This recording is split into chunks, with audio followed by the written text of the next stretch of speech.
It was the kind of evening where the world seemed to hush itself. The breeze that slipped through the narrow, crooked alleyways of the village carried a scent both strange and familiar: smoke, damp straw, and the faint sweetness of roasted apples. The year was 1364, and though no one called it the Middle Ages yet, the people lived it as if time had no edge. To them, this was just life. And life, most days, was work. Quiet, tiring work. But on certain days, like today, it was different. Today was market day. On market day, the village transformed.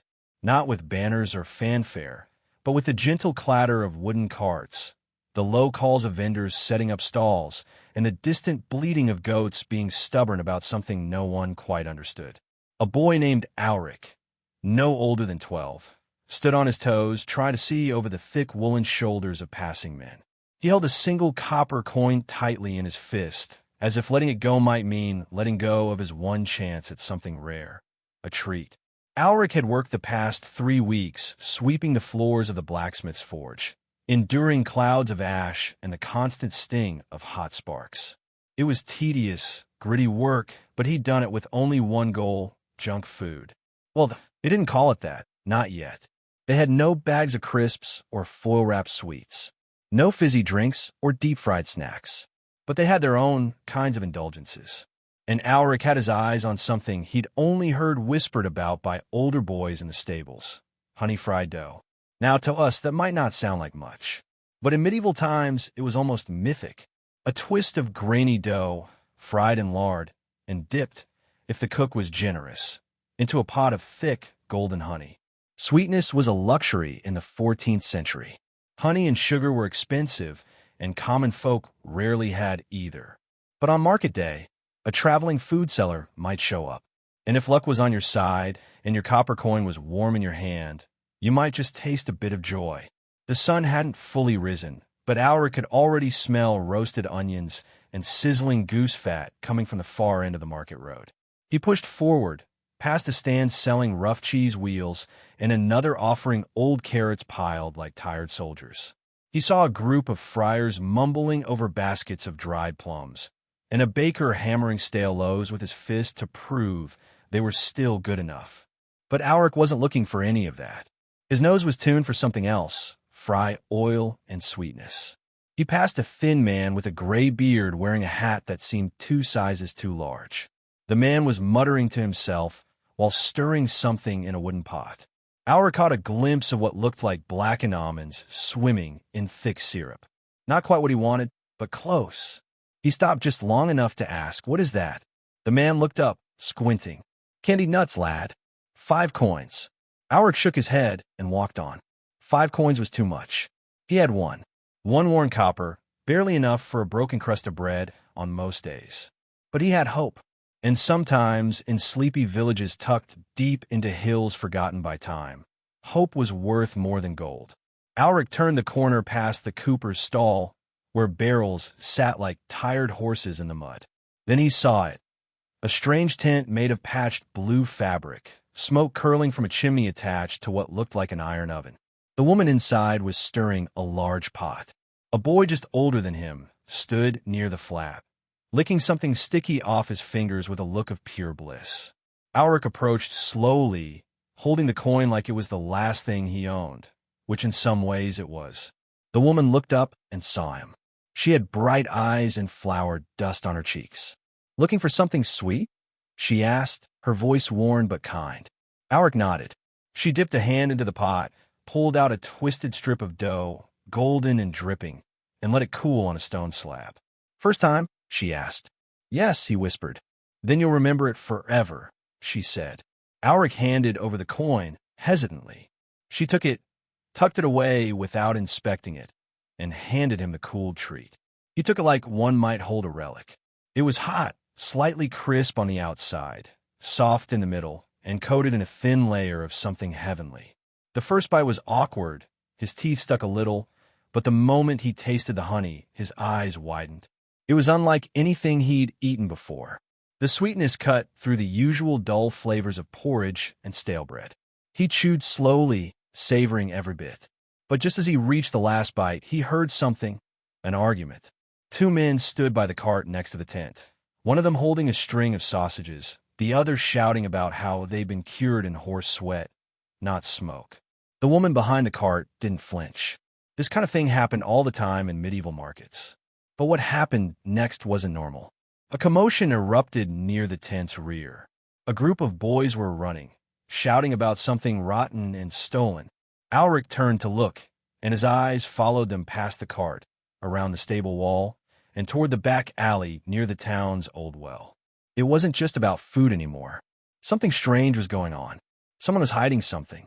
And Alric, still licking honey off his fingers, felt the first shiver of curiosity. Not fear. Not yet. Just the pull of a mystery. You see, in the Middle Ages, food was more than survival. It was politics. It was rumor. It was power. If someone tampered with the food supply, especially sweet treats sold at market, they weren't just spoiling a meal. They were threatening joy. And in a world where life was hard, joy was sacred. Alric stuffed the final bite into his mouth, wiped his fingers on his tunic, and followed the noise. What he found would change his view of junk food, and the people who sold it, forever. And somewhere, deep in the city, another voice spoke quietly, hidden behind thick stone walls. They've noticed. Alric slipped through the crowd like a mouse under a table, careful not to draw attention. He didn't know what he was looking for exactly, only that something odd had happened. The noise from the alley behind the old well had quieted now, replaced by the low murmur of voices and the soft shuffling of feet over packed dirt. The stable wall cast a long shadow across the corner, and for a moment, he wondered if maybe he'd imagined it all. Boys running, shouts about something rotten, the strange way the woman at the cart hadn't even blinked. But then he heard it. A cough. Not a sickly one, but quick and nervous, like someone trying not to be heard. Alric crept closer, past a barrel that smelled like turnips and old hay, until he could just see the edge of the alley. 3 boys were huddled in a circle, one of them holding something wrapped in cloth. It was buried, one whispered. In the garden patch, behind the cook tent, said another. The third just shook his head, sniffed the bundle, and pulled back in disgust. That's not right. Food's not meant to smell like that. Alric took another step forward, but a soft crunch beneath his foot gave him away. The boys looked up sharply, but when they saw it was just him, they relaxed a little. Did you see it too? Asked the tallest boy, a freckled lad with sleeves too short for his arms. The man with the wagon? Alric shook his head. I only heard shouting. And something about stolen food. The boy nodded grimly and unfolded the cloth. Inside was a half-eaten pie. Its crust was pale, undercooked, and streaked with something green. Not herbs mold. The filling had turned to mush, and the smell that drifted up was sour, wrong. One of the other boys gagged and turned away. Someone's selling this, the freckled boy said. He says it's apple, but I know bad goose fat when I smell it. I saw him take baskets from under the cart, old ones, full of flies, and heat them up to make them smell fresh. But why? Alric asked. Why would anyone do that? The boy shrugged. Folk are hungry, and if they can't tell bad from good, they'll still pay. Alric frowned. In his world, food was more than food. It was a reward, a once-in-a-while gift. He didn't like the idea of it being used to trick people, especially not the old, the tired, or the poor. He glanced down the alley. A cart stood half-shrouded in shadow, its wheels caked in dry mud. It didn't look like much, just another traveling seller's wagon. But something about the way it leaned, lopsided and still, made his stomach twist. There was a smell, too, one that didn't match anything he'd smelled at the market. It was heavy, like old grease and vinegar left too long in the sun. What should we do? Alric asked. The freckled boy scratched his head. Don't know. Tell the bailiff? He might not care. The cook lady might, though. She's new to this market. Maybe she'll say something. She gave me a honey twist, Alric said softly, thinking back to the sweet flavor still lingering on his tongue. She didn't even look at the coin. The boys exchanged glances. She's not like the others, one murmured. She doesn't overcharge. Maybe she really is honest. Or maybe she's in on it, the other replied. The thought chilled Alric. He didn't want to believe it. Not her. Not the woman with kind eyes and flour on her cheeks. But things weren't always as simple as they seemed. They wrapped the bad pie back in the cloth and decided to wait. To watch. The seller of the bad pies would return eventually, and if they followed him, maybe they could find out more. The plan wasn't much, but for 4 boys with no power and no voice in the village, it was the best they could do. The market, meanwhile, was still in full swing. The scent of roasted chestnuts mingled with sour wine and dried fish. A man selling ginger root claimed it could cure anything from coughs to curses. A woman peddled bits of boiled sugar wrapped in nettle leaves, promising they'd freshen your breath and your soul. And near the center of it all, the cook with the honey dough continued her quiet work, dipping, turning, cooling. She glanced toward the alley once, eyes sharp and still. Then, without a word, she stirred her pot again. Alric returned to the market square to blend in, keeping the strange wagon in his sight. He pretended to look at pears, touched a jug with a chipped rim, listened to an old woman argue over the price of salted eel. But his mind stayed on the cart, and on the pie, and on what else might be hidden beneath the surface of something so ordinary. The thing about food in the Middle Ages was that it didn't travel well. No refrigeration meant everything had to be eaten fast or preserved with salt, smoke, or vinegar. Most people ate what they grew, or bartered for what they couldn't. But every now and then, someone came to town claiming they had something new. A spice cake from the East, or a pudding baked by monks. Sometimes it was true, often it wasn't. The boy sellers like Alric knew this better than most. They were always watching, always listening, because a bad bite could mean a week of belly cramps, or worse. When the man with the cart finally returned, he looked just like anyone else. Muddy boots, short beard, a half-cape thrown over one shoulder. He whistled as he walked, chewing something and spitting the seeds on the ground. He opened the cart's back panel and reached in, pulling out a tray covered in a stained cloth. "Warm meat pies," he shouted, placing them on a wooden slab. Still hot. A few curious shoppers wandered over. Alric narrowed his eyes. That same cloth had been over the spoiled pie. He waited, watched, and then something happened that made his breath catch. The woman from the cook tent stepped out. She moved slowly, wiping her hands on her apron, but her face was unreadable. She stopped just short of the pie cart and stared. The man glanced at her, grinned, and gave a small nod, as if they knew each other, as if they'd made a deal. And just like that, the warm sweetness of the honey dough in Alric's memory began to fade, replaced by something colder. She turned without a word and walked back to her tent.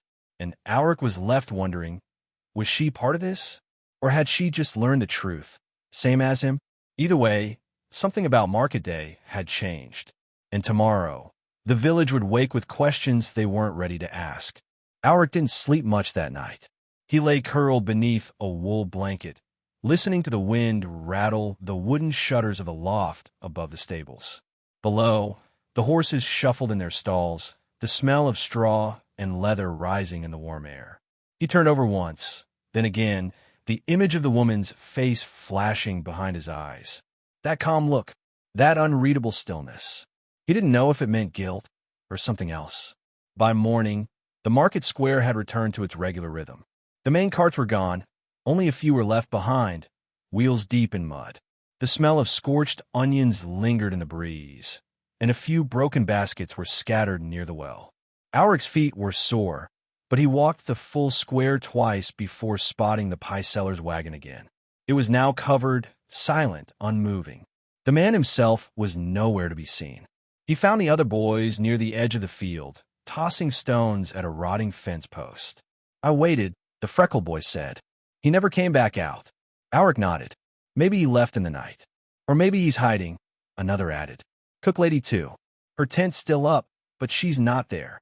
Alric looked toward the empty cook tent. The fire pit had gone cold, and a small sack of flour was left untied on the ground. Strange. Most sellers packed up everything they could carry. Nothing was cheap, and nothing was wasted. He walked over and stepped carefully behind the tent. The grass there was crushed, the earth blackened from hot pots. A pair of old shoes sat tucked beneath the bench, and beside them, half wrapped in cloth, was a single honey twist. It hadn't been eaten, just left there. Alric crouched beside it. The dough had hardened slightly overnight, but the shape was still good, the crust still sticky with dried honey. He could almost hear her voice in his mind. "You'll remember it forever." He stood slowly, dusted his hands, and turned to go, but just then, something in the shadows caught his eye. A small wooden crate, pushed back under the bench. Curious, he pulled it out. Inside were bits of wrapped parchment, tied tightly with string. Recipes, or at least notes, scribbled in ink, the kind used by monks and merchants, not village cooks. He untied one and squinted at the writing. It was a list of ingredients.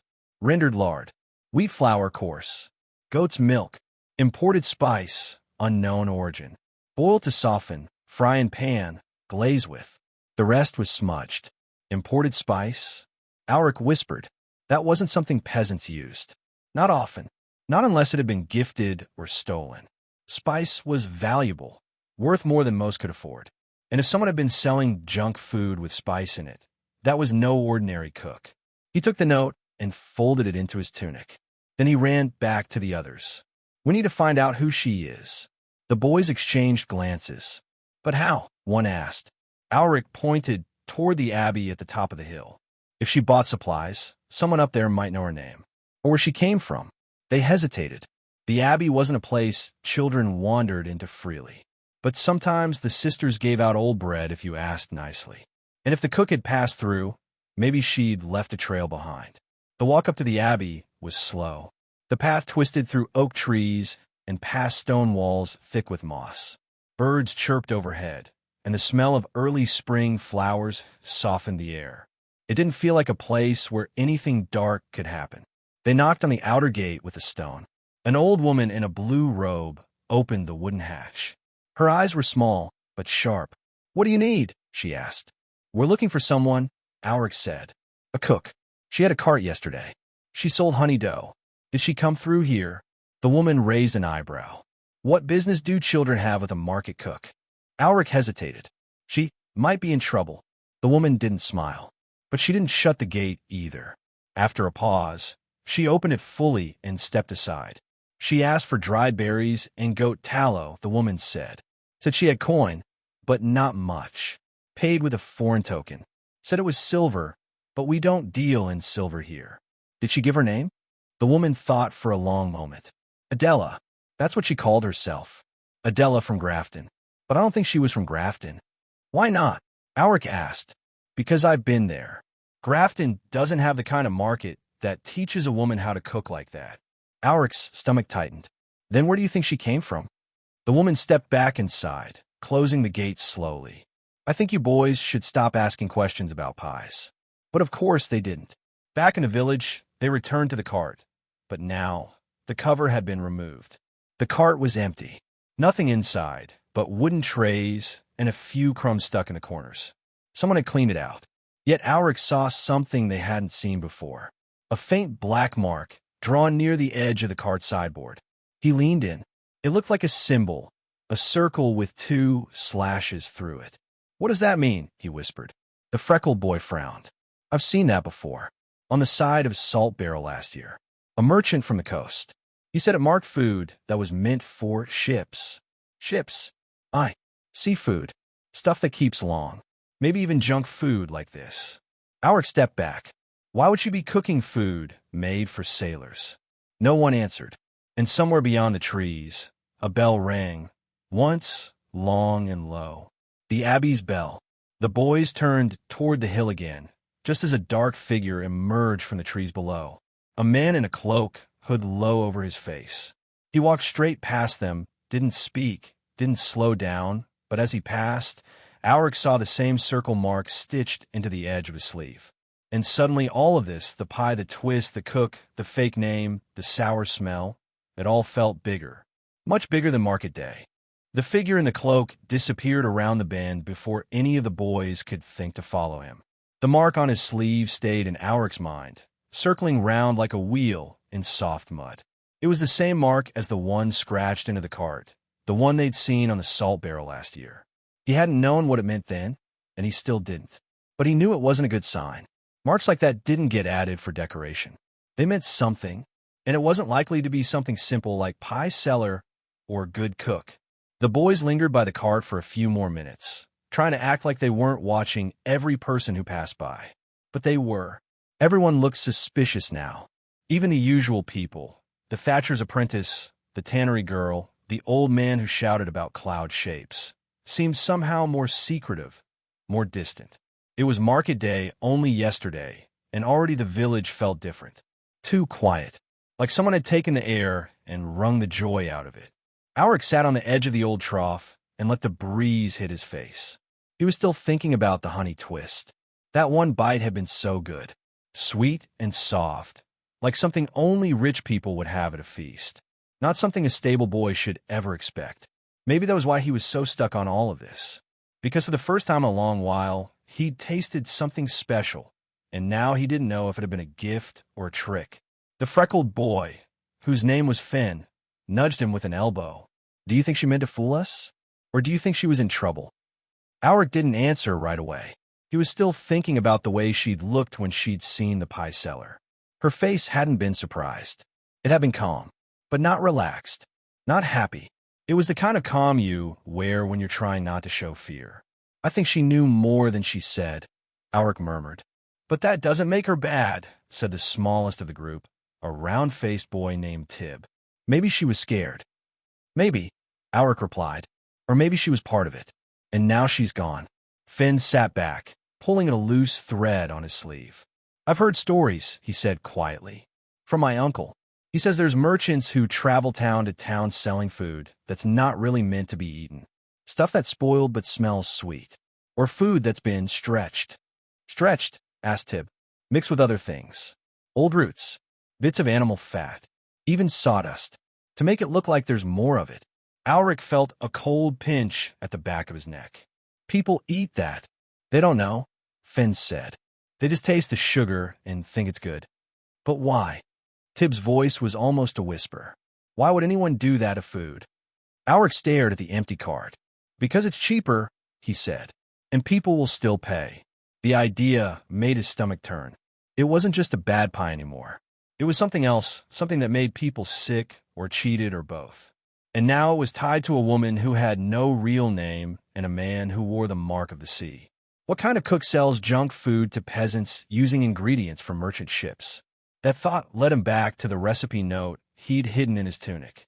That strange phrase, "imported spice," stood out like a spark in dry hay. It wasn't something common people used, not unless they had powerful friends or powerful enemies. Spice was brought from ports far away, traded through merchants who rarely stayed in one place for long. If someone like Adela, or whatever her real name was using spice in village dough, she was either rich, reckless, or running. Later that evening, the boys met again near the edge of the old barley field, where the grass grew thick and the trees leaned inward like they were whispering secrets. The light had turned golden, and shadows were stretching long across the path. Alric pulled out the recipe paper and passed it around. Finn read it aloud, squinting at the faded writing. "Goat's milk, flour, tallow, and here's spice." Doesn't say which kind, just that it's from elsewhere.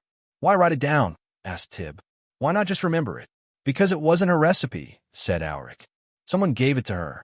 They sat in silence, letting that idea sink in. Somewhere, someone had passed this strange recipe down the line, spice and all, and now a traveling cook had brought it to a sleepy village, fed it to children, and vanished the next day. That wasn't normal. The sky was starting to dim when a new sound rose in the distance, a slow drumbeat, faint and steady. The kind used not for dancing, but for warning. The Abbey's guard were calling for the watch.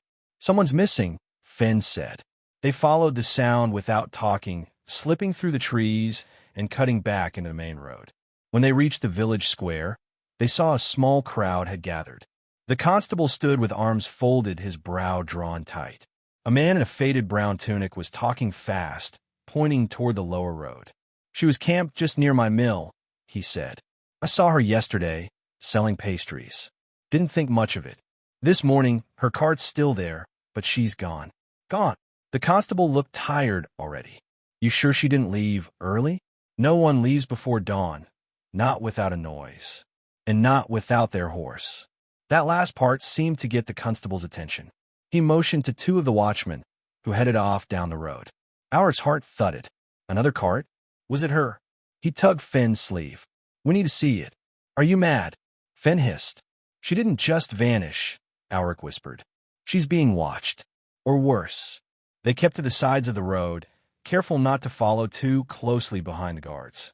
When they reached the fork near the mill, they saw the second cart parked by a narrow tree line. It was similar to the first, weathered, wooden covered, but this one had no chimney, no cooking smell, just stillness. And the horse, still tied up nearby, pawing at the ground like it had been waiting too long. One of the guards pulled back the cart's flap. He froze. The other leaned in beside him, then cursed under his breath. The boys didn't get closer, but they didn't have to. The look on the guards' faces said enough. Inside was something that wasn't supposed to be there. And suddenly, the honey twist didn't taste so sweet anymore. No one said what they saw in the cart, not out loud. The constable stepped in quickly, lowered the flap again, and ordered the guards to tie a cloth around the back entrance. Then he waved off the onlookers, saying something vague about spoilage and private merchant goods. But the villagers weren't foolish. They could feel when something wasn't right. And nothing about that cart, left behind, abandoned, with its horse still waiting, felt normal. Alric, Finn, and Tib crouched behind a patch of weeds just beyond the fence. They didn't dare get closer, but their eyes stayed locked on the scene. The sun had nearly dipped below the hills, and the soft blue of twilight washed over the village like a sigh. Shadows blurred the edges of everything, and the only clear thing left was the unease growing in their chests. I don't think she left, Tib said quietly. Not like they say. Me neither, Finn replied. She would have taken her recipes, her shoes, something. Alric stared at the flap on the back of the cart, still fluttering faintly in the wind. His mind spun with everything they'd seen. Spice and dough, fake names, bad pies, strange marks, and now 2 carts instead of one. One abandoned at the market, cleaned and empty.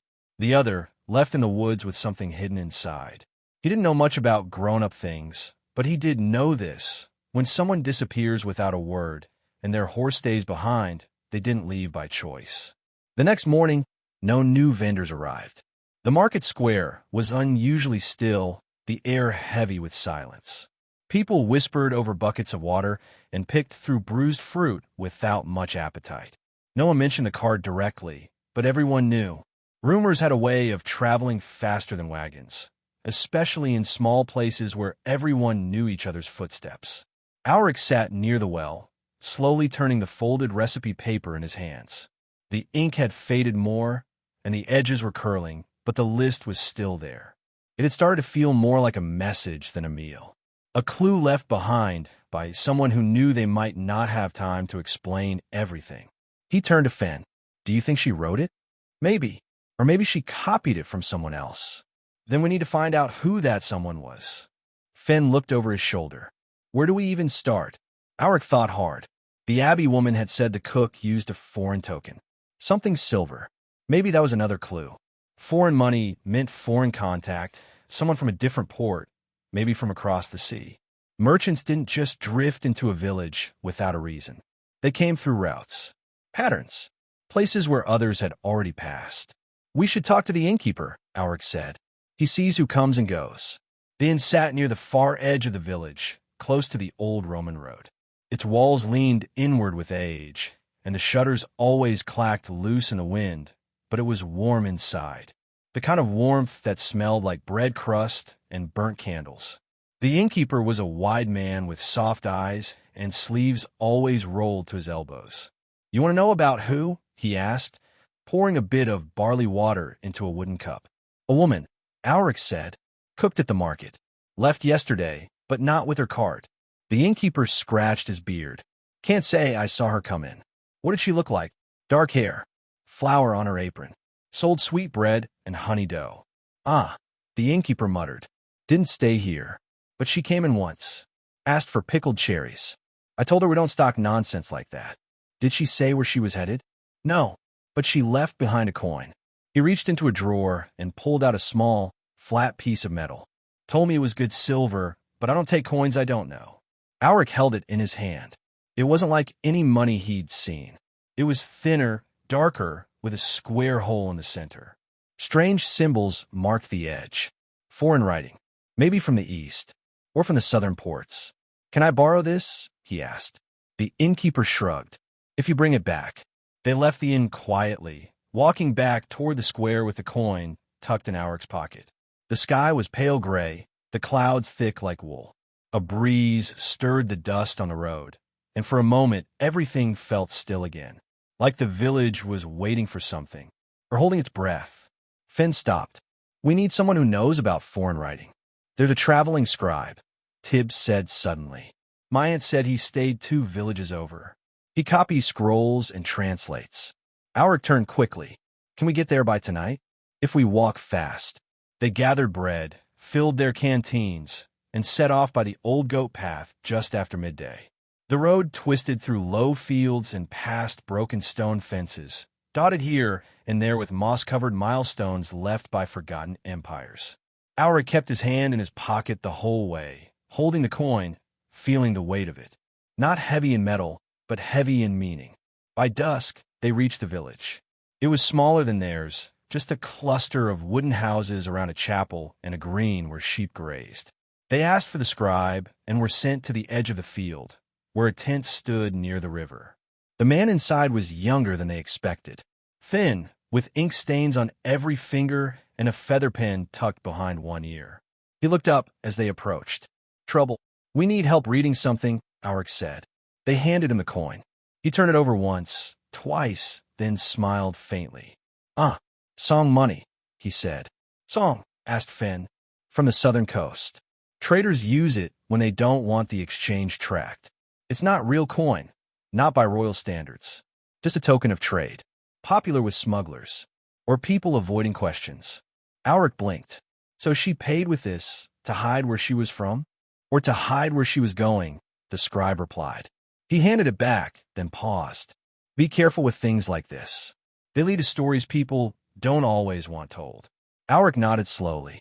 He didn't know all the stories yet, but he was beginning to understand that what started as a search for a simple treat had become something else. A trail, a pattern, a quiet secret, wrapped in sugar and dough and symbols no one could read. And the strangest part was, none of the adults seemed surprised. The boys walked back from the scribe's tent slowly, their feet heavy from the long day and their thoughts even heavier.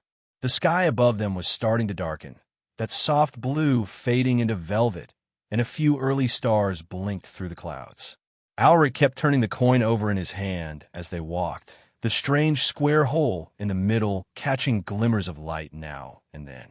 It didn't look dangerous. It didn't even look valuable. But somehow, it felt like the key to something much bigger than they'd expected. So, Tibbs said finally, after a long stretch of silence, she was hiding something. Maybe not something bad, Finn replied. Maybe just her past. Or her future, Auric added quietly. They didn't say much more after that. The path home was long and quiet, with only the rustle of trees and the far-off croak of frogs breaking the silence. It felt strange, knowing so much and still understanding so little. They had pie scraps, a coin, a recipe, and the memory of a woman who might have just wanted to sell sweet bread, or might have been running from something darker. By the time they reached the village, the houses were lit by small candle glows and hearth fires. Smoke curled gently from chimneys, and the smell of boiled greens and onions drifted through the still air. The kind of smell that meant the day was done and sleep was near. They parted at the crossroads, promising to meet again at first light. Auric climbed the loft ladder at the stables and pulled his blanket around him. The hay was warm beneath his blanket, and the horses were quiet, their gentle breaths like soft waves. But he didn't sleep right away. He lay on his back, staring through the cracked wood beams at the stars, thinking about all the strange things food could carry. Secrets, lies, even danger. Back then, food wasn't just something to eat. It was trust, and sometimes it was the easiest way to fool someone. The next morning came with low clouds and a sky that looked like wet wool. The market square was nearly empty. The usual bread cart hadn't arrived. Neither had the man with the dried apples or the woman with pickled turnips. It was like word had spread, not loud but enough. Enough that the vendors knew something had changed in the air. Only the constable was out, pacing near the well, speaking softly with a man who wore a traveler's hood. Alric watched them from a distance. Then he walked toward the edge of the village, toward the fence where the old carts were sometimes stored. And sure enough, both carts were there now, side by side, wheels locked, draped in canvas. He stepped closer, slowly. No one stopped him. There were no guards now, no curious villagers, just the quiet sound of wind brushing the trees. Alric slipped around the side and knelt. Beneath the first cart, the one he had first seen at the market, something small was wedged under the wheel. He reached for it and pulled out a flatboard.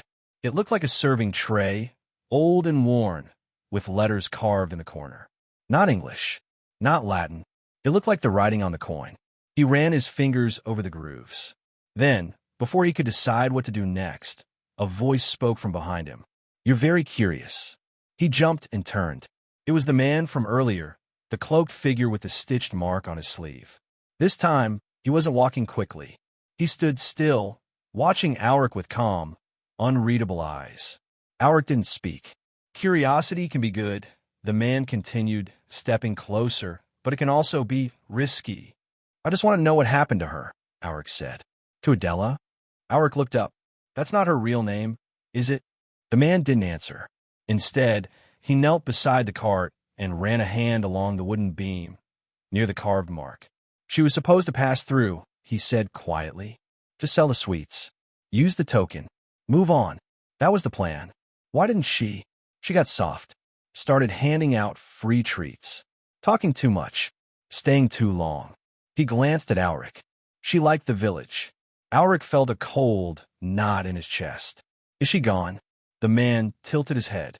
"Gone, yes, but not lost." There was a silence between them. Not angry, not sad, just full. Then a man stood. "Do yourself a kindness, boy," he said. "Let sweet things stay sweet. Don't follow the crumbs too far." And then he walked away. Alric didn't call after him. He just stood there, holding the tray, feeling the weight of that warning settle into his bones. Later, back at the stable, he showed the tray to Finn and Tib. They examined the carvings, the wood, the faint marks of flour still dusted in the grain. It had been used. Many times. Not just yesterday. "She's done this before," Finn said. "Do you think she's part of something bigger?" Tib asked. Alric looked toward the horizon, where the road curved toward hills they'd never followed. "I think she was." And that's when they made their decision. They would follow the road next time. Not to chase her down, not to accuse, but to understand. Because food told stories. Even junk food, especially junk food. In a world without signs or letters or pictures, it was taste that left clues. And this taste, this trail of honey and spice, wasn't finished yet. The morning fog rolled in thick and low, settling between the thatched rooftops like old breath. Alric woke early, even before the first crows cried. He hadn't meant to. His body simply stirred. His dreams had been quiet but strange, filled with smells instead of sounds. Smells of burnt butter, sour milk, spice that wasn't familiar. He sat up in the hayloft, brushing straw from his tunic, and stared out through the slats in the wood. The cart was still there, covered and untouched. But something was different today. The stable cat, who always wandered to nap beneath the wheels, was nowhere in sight. The village, too, seemed to have tucked itself away. Doors didn't open like they usually did. No bread carts, no clatter of pots. Just the damp hush of something waiting to be spoken. Later that morning, Finn found him by the mill pond. He looked restless, his eyes darting more than usual. "There's talk," Finn said. "Some of the older ones say the cart's cursed. That bad food brings bad spirits." Alric gave a small laugh. "You believe that?" "No," Finn muttered. "But they do. And they're starting to wonder if someone in the village helped her." "You mean us?" Finn didn't answer. He just kicked at a stone until it rolled into the water. Tib arrived soon after, out of breath, his cheeks red from running. "There's another cart," he said between gasps. Alric blinked. "Where?" "Past the north orchard, near the old Roman wall. I saw the smoke rising, like someone baking. But no one lives out there." "I know." They didn't wait. The boys took the back paths, slipping past the woodshed and behind the old chapel, feet crunching over leaves and damp moss. The orchard was silent, its apple trees gnarled and half-bare. But just beyond the far ridge, near a stone wall covered in ivy, smoke twisted into the sky, thin and steady. Someone had lit a fire, and someone was using it. The cart sat nestled between two trees. A smaller one, painted green, with a cracked wooden sign hanging loosely from side beam. The lettering was worn, but looked like it had once said treats and spice. Alric approached first, moving slowly, careful not to step on any twigs. From inside the cart came soft clinking sounds, glass jars maybe, or clay pots being stacked. Then a voice, low, steady, female. "I know someone's out there," the voice called. "You can come in." The boys froze. Alric swallowed, then stepped forward. The flap was open, and inside, sitting behind a tray of honey-glazed rolls, was a woman. She looked older than Adela, but had the same sharp, kind eyes.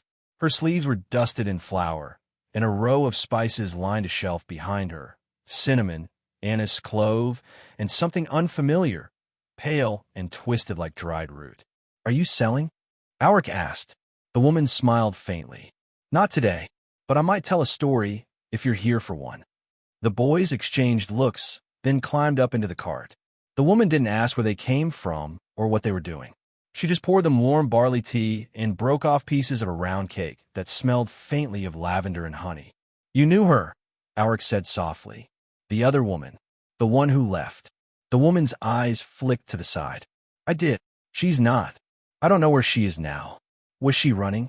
Were we all once?" Finn leaned in. "What were you running from?" The woman sighed. "A time when food became more about profit than people. A time when what you sold didn't have to feed a family. It just had to trick the tongue long enough to get paid." Alric nodded slowly. "Like junk food." She smiled. "Exactly. Junk food in its oldest form. We'd fry stale dough in spoiled fat, then coat it in something sweet to hide the taste. Sold it to hungry townsfolk. Soldiers. Children. Anyone who wouldn't ask questions. But she didn't seem like that," Alric whispered. "She gave us real bread. Real honey. She was tired of hiding," the woman said. "She wanted to make good food again. Simple food. Food you could trust." Tib looked around the cart. "So why are you still hiding?" "Because the others haven't stopped." The woman reached behind a stack of trays and pulled out a map. It was hand-drawn, marked with small circles along trading routes. "There's a network," she explained. "Cooks, peddlers, traders. They don't all sell poison, but they don't all care either. And some of them want to keep people quiet." Finn frowned. "Quiet how?" "Quiet enough to not tell what they saw." The boys were silent. Alric felt the tension in his chest tighten again, like a knot that hadn't come loose. "Do you think she was silenced?" The woman didn't answer right away. She just poured more tea. "I think she tried to leave a message," she said. "She knew someone would come looking. Maybe she hoped it would be someone kind." Alric unfolded the recipe paper from his pocket and passed it over. The woman smiled faintly. "That was hers. It mentions spice," Alric said. "Spice that's not from here." She nodded. "Spice smuggled in. Not taxed, not tracked. Used to make things taste richer than they are. Does it make people sick? Not always. But fools the body. Makes you hungry when you're full. Makes your mouth water even if the bread's gone bad. Like a trick," Tib said. "A very old trick." Outside, a branch snapped. The woman's head turned sharply. She rose and closed the cart flap. "You should go," she whispered. "It's not safe now. Who's out there?" "Not someone I trust." "But no time." She pushed a small wrapped bundle into Auric's hands. "Go. Don't run to the village. Head south, toward the old mill ruins. Someone will meet you there." The boys slipped out the back, their hearts pounding, and ducked into the trees just as another figure came into view, a tall man with a long cloak and a leather satchel. He didn't look like a cook. He looked like a merchant, or worse, a collector. Alric didn't look back. He just ran. Whatever was in the bundle pressed against his chest like a heartbeat. And somewhere behind them, the smell of spice turned sharp in the wind. The ruins of the old mill were farther than they remembered. Tib stumbled once, and Finn had to help him over a fallen log. The woods were thicker here, older, more twisted. Moss-blanketed stones like forgotten stories, and the trees leaned inward, blocking out much of the light. It smelled damp, earthy, with a faint sweetness riding the breeze. Alric didn't stop clutching the bundle the woman had given him. It wasn't heavy, but it felt important, like it carried a truth they hadn't yet earned. They finally saw the stone chimney first, leaning like a tired soldier. The rest of the structure had crumbled long ago, its wooden beams rotted and sunk into the ground, but some of the outer walls still stood. Birds fluttered out from the broken windows as they approached. "We wait here?" Tib asked, breathing hard. Alric nodded and lowered himself onto a cool stone. He slowly unwrapped the bundle, layer by layer.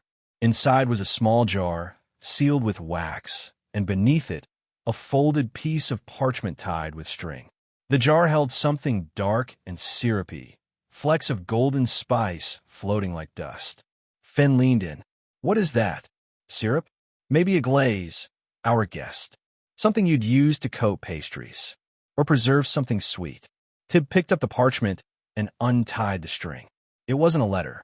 It was a ledger, rows of names, dates, places, market towns, cart signs, initials. It didn't say what each name did, but some had small markings next to them, circles, crosses, stars. Some were scratched out entirely. "She was keeping track," Fen said. "Or hiding the truth in plain sight," Alric added. "This isn't just about pies. This is a web." The wind shifted, carrying a faint scent of wood smoke and something else, bitter, metallic. Alric turned toward the path they had come from, eyes narrowing. But no one was there. "Do you think someone's watching us?" Tib whispered. "I think someone's always watching now," Fen muttered. They stayed hidden in the mill's broken walls for the better part of an hour. The trees creaked softly overhead, and the sun remained behind gray clouds, making it hard to tell how late the day had grown. Alric stared at the jar in his lap, wondering who had made it, and how something so small could carry so much weight. Then, just as the silence was stretching too far, they heard footsteps. Slow, cautious. Someone was coming. Alric motioned for the others to stay low. They crouched behind the rubble, watching as a figure stepped into the clearing. It was a girl, not much older than them, with dark braids and a red scarf.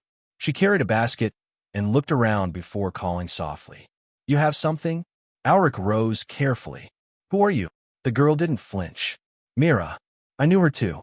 She told me if anything ever happened, someone might come to the mill. Someone with questions." Alric stepped forward and showed her the jar. "She said this might matter." Mira nodded. "It does." They sat together in the clearing, and Mira opened her basket. Inside were wrapped bundles of dry bread, small parcels of salt, and a worn map that looked older than the one from the green cart. She was part of a group, Mira explained, who believed food should never be used as a weapon. But not everyone agreed. Some traitors liked the power it gave them, to make people crave, to make them weak. Alric frowned. "But food is just food." "No," Mira said softly. "Not when you control what people taste, or trust, or pay for. Bad food isn't always poison. Sometimes it's distraction. Sometimes it's silence." The boys listened wide-eyed. This was bigger than spoiled pastries or secret carts. It was about control, about how something as simple as flavor could shift a village's mood, break trust, even start fear. "They came through this region before," Mira continued. "Years ago. The same symbol, the same sweets. There was a sickness in a nearby town. People thought it was just plague, but some of us remembered the taste that came before it. The honey twist," Alric whispered. "It made my mouth burn after. Just a little." Mira looked at him sharply. "Then it was one of theirs." "But she didn't seem like one of them," he said. "She was kind. She gave food for free." "She might have changed," Mira said, "or tried to, but they don't let you leave easily. That's why she ran." Alric slowly passed her the folded ledger. "We found this too." Mira opened it with care. Her fingers traced the names. "These are contacts," she said. "Safe ones. Dangerous ones. Cross names mean those who've been taken or silenced. Circles mean travelers. Stars mean bakers. And the spice." Fen asked, "The one in the jar?" "It's root glass. Rare. Tastes sweet at first, then sharp. Used to preserve dough. But it dulls the senses over time. Makes people slow. Compliant." Tib's eyes widened. "And people eat it if they don't know better." Mira looked back toward the trees. I have to go soon, she said, but I'll leave you this map. If you follow the northern trail, you'll reach a place where the next caravan is due. They won't know you, but if you watch carefully, you'll see the sign. What sign? She smiled faintly. They always offer a sweet first. For free. That's how they test who's hungry and who's desperate. Alric nodded slowly. The free honey twist. The glazed bread. The casual kindness that came first. It wasn't just marketing, it was measurement. A way to see who could be pulled in. Mira rose and handed Alric a sealed pouch. This powder burns when added to fire. If you ever need to clear a camp fast, use it, but only once. She turned, her red scarf catching in the wind, and disappeared into the trees before any of them could ask another question. They sat there a while, the jar and the ledger and the map spread before them. The pieces were coming together, but not neatly. Some of the story still hid in the shadows. Alric finally stood, brushing the dirt from his hands. We're not done, he said. This started with sweetbread, but it's not really about food at all. It's about what they put in it, Finn added. It's about what they wanted to do, Tib whispered. And as the clouds thinned overhead and the light began to shift, they packed their things and followed the North Trail, unsure of what they'd find next, but certain now that even the quietest flavors could carry dangerous secrets. The Northern Trail was quiet, padded with dry leaves and the crunch of old bark. The boys didn't speak much. The air had changed. It didn't smell like home anymore. It smelled of damp moss, charred wood, and something faintly sweet that didn't belong, like sugar left too long in a jar. The bundle with the jar of root glass syrup stayed wrapped and tucked tightly in Alric's satchel, resting beside the powder pouch Mira had given them. Every now and then, he would glance at it, not to check if it was still there, but to remind himself that the sweetness wasn't innocent. As they walked, they began to pass the marks Mira had described. Bits of ribbon tied, low to trees, carved symbols on fence posts. Faint, hard to notice, but once you knew to look, they seemed to glow in the corner of the eye. Traveler's signs. Messages left for those who moved quietly, outside the market stalls and trade fairs. They passed a dried creek, a broken bridge, and a lone boot hanging from a tree branch like someone had lost it in a hurry. Alric didn't say anything, but he noticed the boot was pointed south toward the way they had come. It felt like a warning. By late afternoon, they came upon the meadow, a low stretch of grass hemmed in by tall trees, where the earth dipped slightly like a forgotten bowl.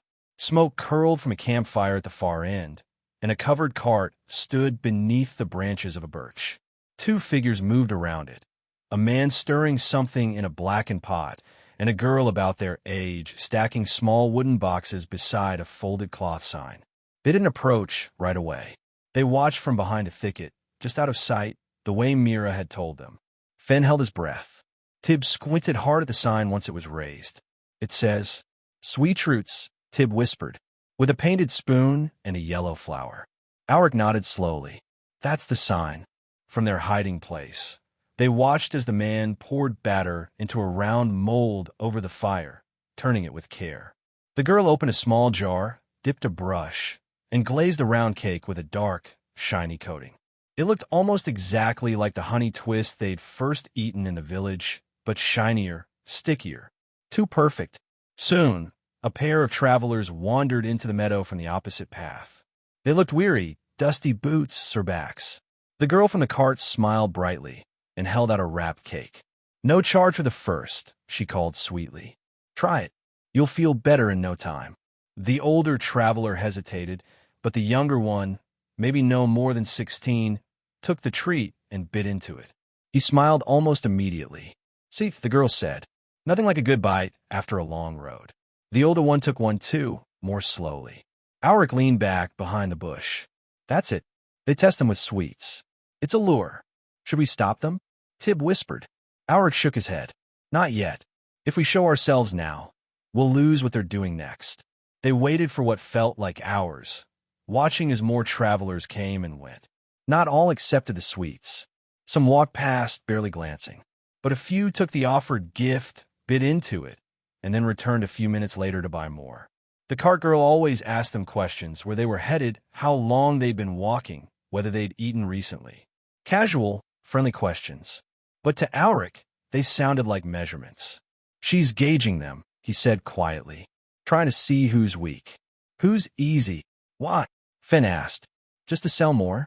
Alric didn't answer, because he didn't believe it was just about selling anymore. When the sun dropped low and shadows grew long, the cart was packed quickly and neatly. The man covered the fire, and the girl folded the sign. Within minutes, they were ready to move again. "They don't camp," Alric murmured. "They move at dusk, before anyone can ask too many questions." "Where do we follow them to?" Tib asked nervously. "We don't," Alric said. "Not yet. We go to the next place on Myra's map." Finn frowned. "You mean the barn symbol?" Alric nodded. "It's marked with a star and a circle. That means a baker and a traveler. Someone safe." So they circled the meadow quietly, keeping wide of the cart and staying hidden. When they were clear, they set out toward the symbol, an old barn half a day's walk northeast. The path was barely marked, just an old deer trail woven with vines and branches, but Myra's map held true. The barn came into view under moonlight. It sat at the edge of a clearing, its roof mostly caved in, but smoke rose faintly from the chimney at its side. Someone was there. They knocked softly on the old door, and after a long pause, it creaked open. A short woman stood inside, wrapped in a patched cloak, flour dust in her hair. She looked them over quickly, then ushered them inside. "You have her jar?" she asked. Alric nodded and handed it over. The woman examined the syrup carefully, then lit a small candle and placed a bit of the glaze on a thin wooden strip. She watched it curl, hiss, and smoke gently. "This is the third batch I've seen in 2 weeks," she murmured. "They're spreading again." "Why now?" Alric asked. "Too many mouths to feed, too little care," she said. "And traders love a hungry crowd. They'll take anything if it smells sweet and comes with a smile." She set the test strip down and turned to them. "She was brave, the one who gave you this. Braver than most. She tried to do good again. But once you've been part of the network, they don't forget you. They think we're part of it now, too," Alric said quietly. "Then you're in danger," the woman replied. "And not just from bad cakes. They'll want to know who you've talked to, what you've seen." Tib shifted nervously. "What do we do?" The woman opened a trapdoor near the back of the barn, revealing a tunnel that sloped gently underground. This was made for hiding in older times. Use it if you must. But tomorrow, you need to keep moving. Go east. There's a guild house, small but old. They knew what food meant before all this. They still teach apprentices about real bread, real spice. You'll find people there who can help. Alric looked around the dim barn, the sacks of flour, the worn stone oven. This place felt honest, heavy with history, with the smell of warm dough and ash. "Thank you," he said. The woman nodded. "Just don't forget what you've tasted. That's how they win, by making you think the sweetness is normal." And as the candle burned lower and the wind sighed through the broken boards, the boys curled up by the warmth of the old oven, knowing that somewhere out there, another cart would rise at dawn, another smile would be offered, and another stranger would take a bite without asking what was inside. The story wasn't over. Not yet.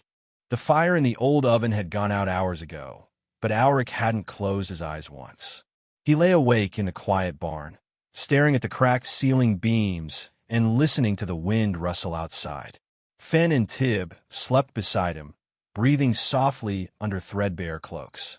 The night had been still, but something in the air felt tense, like the hush before a hard rain or the silence before someone knocks. Before the sun rose, Alric slipped outside. The sky was dim, the trees dark silhouettes. He walked to the edge of the clearing, just beyond the barn, and looked out at the trail leading east. That was where the woman said the guild house would be, another day's walk. But even from here, he felt like something was catching up to them. He didn't know if it was the traders, the ones behind the glazed sweets, or something else. Something older, something built from silence and shadows. The kind of secret that doesn't shout, but whispers through familiar things like market bread and morning smiles. By the time the others woke, the sky was a pale silver. They didn't talk much as they packed what little they had. The woman from the barn handed them a cloth bundle of oat cakes, hard cheese, and dried pears. She pressed Auric's hand once before they left and said nothing, just nodded with tired eyes.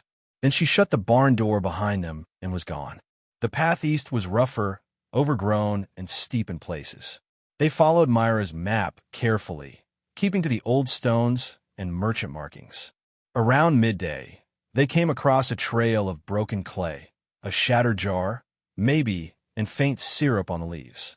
Someone dropped their wares, Fenn murmured. No, Auric said. They were chased. Farther ahead, they found more. A torn bit of cloth, a ribbon, a wheel rut deep in the mud. The cart had been light, probably moving fast. Not the Sweet Roots cart. They moved too carefully to leave a trail like this. No, this one had been running, and it hadn't made it far.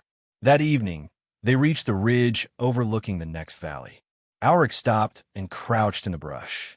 Below, nestled between 3 tall trees, was a small structure, a stone guild house, with a smoking chimney and a round oven built outside. There were figures moving near it, wearing aprons, carrying sacks of flour. A wooden sign swung gently in the wind, marked with a symbol of wheat crossed with a spoon. The real bakers, the ones Mira had mentioned. Tib sighed with relief. We found it. But Auric's eyes stayed fixed on the trees beyond the house. I don't think we're the only ones. At first it was hard to tell, but soon, shapes began to move in the woods. Slowly, deliberately. 3, 4, no, 5 figures. All cloaked, none carrying goods. They weren't traders, they were scouts. Watching, waiting. One of them stepped closer to the guild house, then quickly pulled back. They were testing the edge, seeing who was inside, seeing how protected it was. Auric's heart pounded. They're planning something. Tonight, Fenn asked.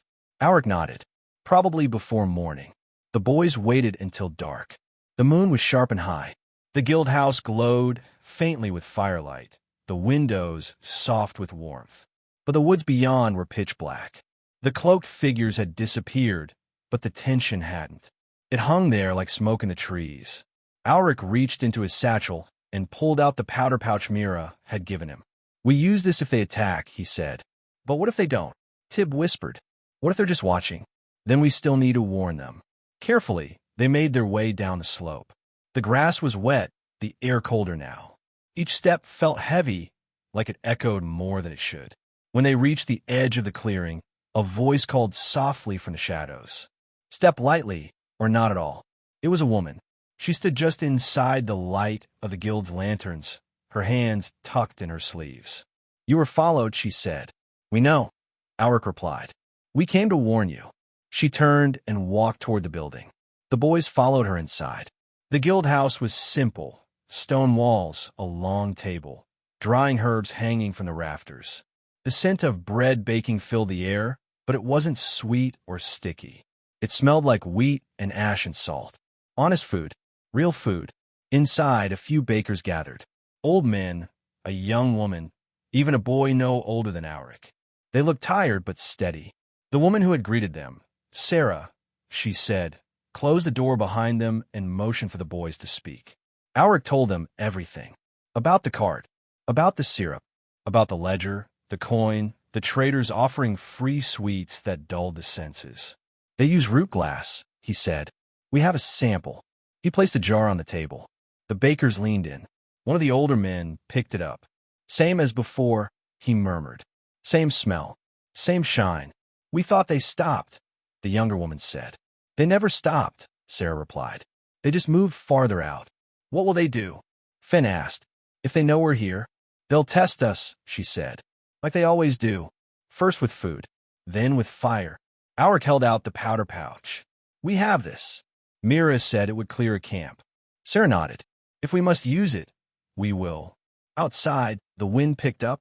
The trees rustled harder than before. They're moving, Tib said. I can feel it. Sarah motioned to the boy near the oven. Tarn, go light the side torches. Don't make it look like we're scared. Then she turned to Auric. You've done more than most men twice your age. But you don't need to stay. I'm not leaving, Auric said. We started this. We'll see it through. Fenn and Tib stood with him. The 3 boys didn't look like soldiers. But sometimes, defenders didn't need armor. Just clear eyes and a memory of what real food tasted like. The guild members gathered their tools.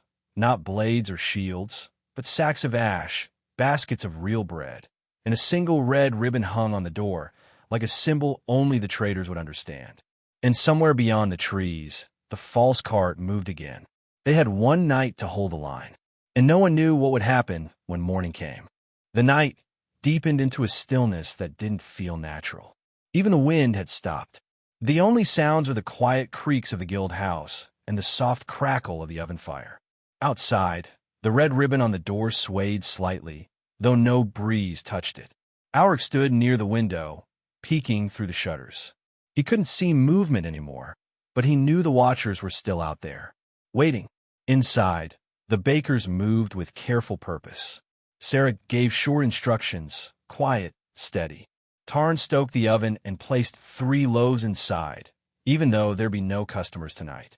The older man, Halwyn, crushed dried herbs in a powder, then poured them into little pouches tied with twine.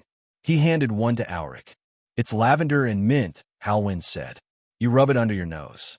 Helps cut through the root glass scent, if they try anything." Finn held the jar again, watching the syrup shift under the candlelight. "They use this to calm people," he whispered. "Or dull them." "Not calm," Halwyn said. "Control." The room quieted again. Tib shifted nervously. What if they don't attack? What if they just leave?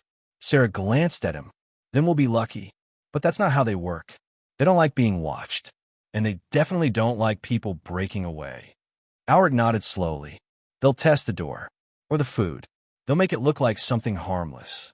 Sarah crossed to the table and unwrapped a small waxed bundle. Inside was a flat cake, brown and glossy, speckled with tiny grains. It looked beautiful. Too beautiful. "This came 2 days ago," she said. "Left outside with no note. Just sitting there." "No one ate it?" Tib asked. "Not yet." Halwyn took a tiny sliver with a knife and burned it over the candle flame. The smoke smelled faintly sweet, pleasant at first, then sharp like vinegar. "That's a marker," he muttered. "They're letting us know they know." Outside, the horses stirred. Tarn peered out through the cracks in the stable wall and then stiffened. "One of them's in the trees," he whispered. Everyone froze. Alric followed Tarn's gaze and spotted the faint outline of a figure, barely visible in the moonlight. No movement, just standing, watching. "What are they waiting for?" Finn asked. "For someone to answer the knock," Sarah said. They waited. 5 minutes. 10. Then it came, soft, almost polite. A knock. 3 light taps on the front door. Nobody moved. Even the fires seemed to quiet. Then a voice. "Evening. We've sweets to share. Thought your fire might enjoy company." It was smooth, calm, the kind of voice meant to put people at ease. But it made Alric's spine go cold. Sarah stepped forward slowly. "No thanks. We're closed." A pause. "You sure? First bite's free." Sarah glanced at Alric and nodded. He took the pouch Mira had given him, the one that could clear a camp, and held it ready. "No need for sweets," she said louder. "We bake our own. Flour and water. No tricks." Silence again. Then a second knock. Not harder, just the same. Too calm. Sarah motioned for Tarn to check the back door. Halwyn lit 2 more candles and placed them on the windowsill. The light flickered and the shadows stretched longer. Outside, more figures appeared. One stepped forward and laid something on the doorstep, a small wrapped parcel. Then he backed away and disappeared into the tree line. Alric opened the door, just enough to reach out and take it. He unwrapped it inside. Another pastry. It looked just like the ones from the Sweet Roots card. Shiny, perfect, and impossibly light. But this one had something etched into the crust, a small spiral shape. Halwyn hissed through his teeth. "They've marked us." "What does it mean?" Tib asked. "It means we're being tested. This is the last chance they'll give us to back down.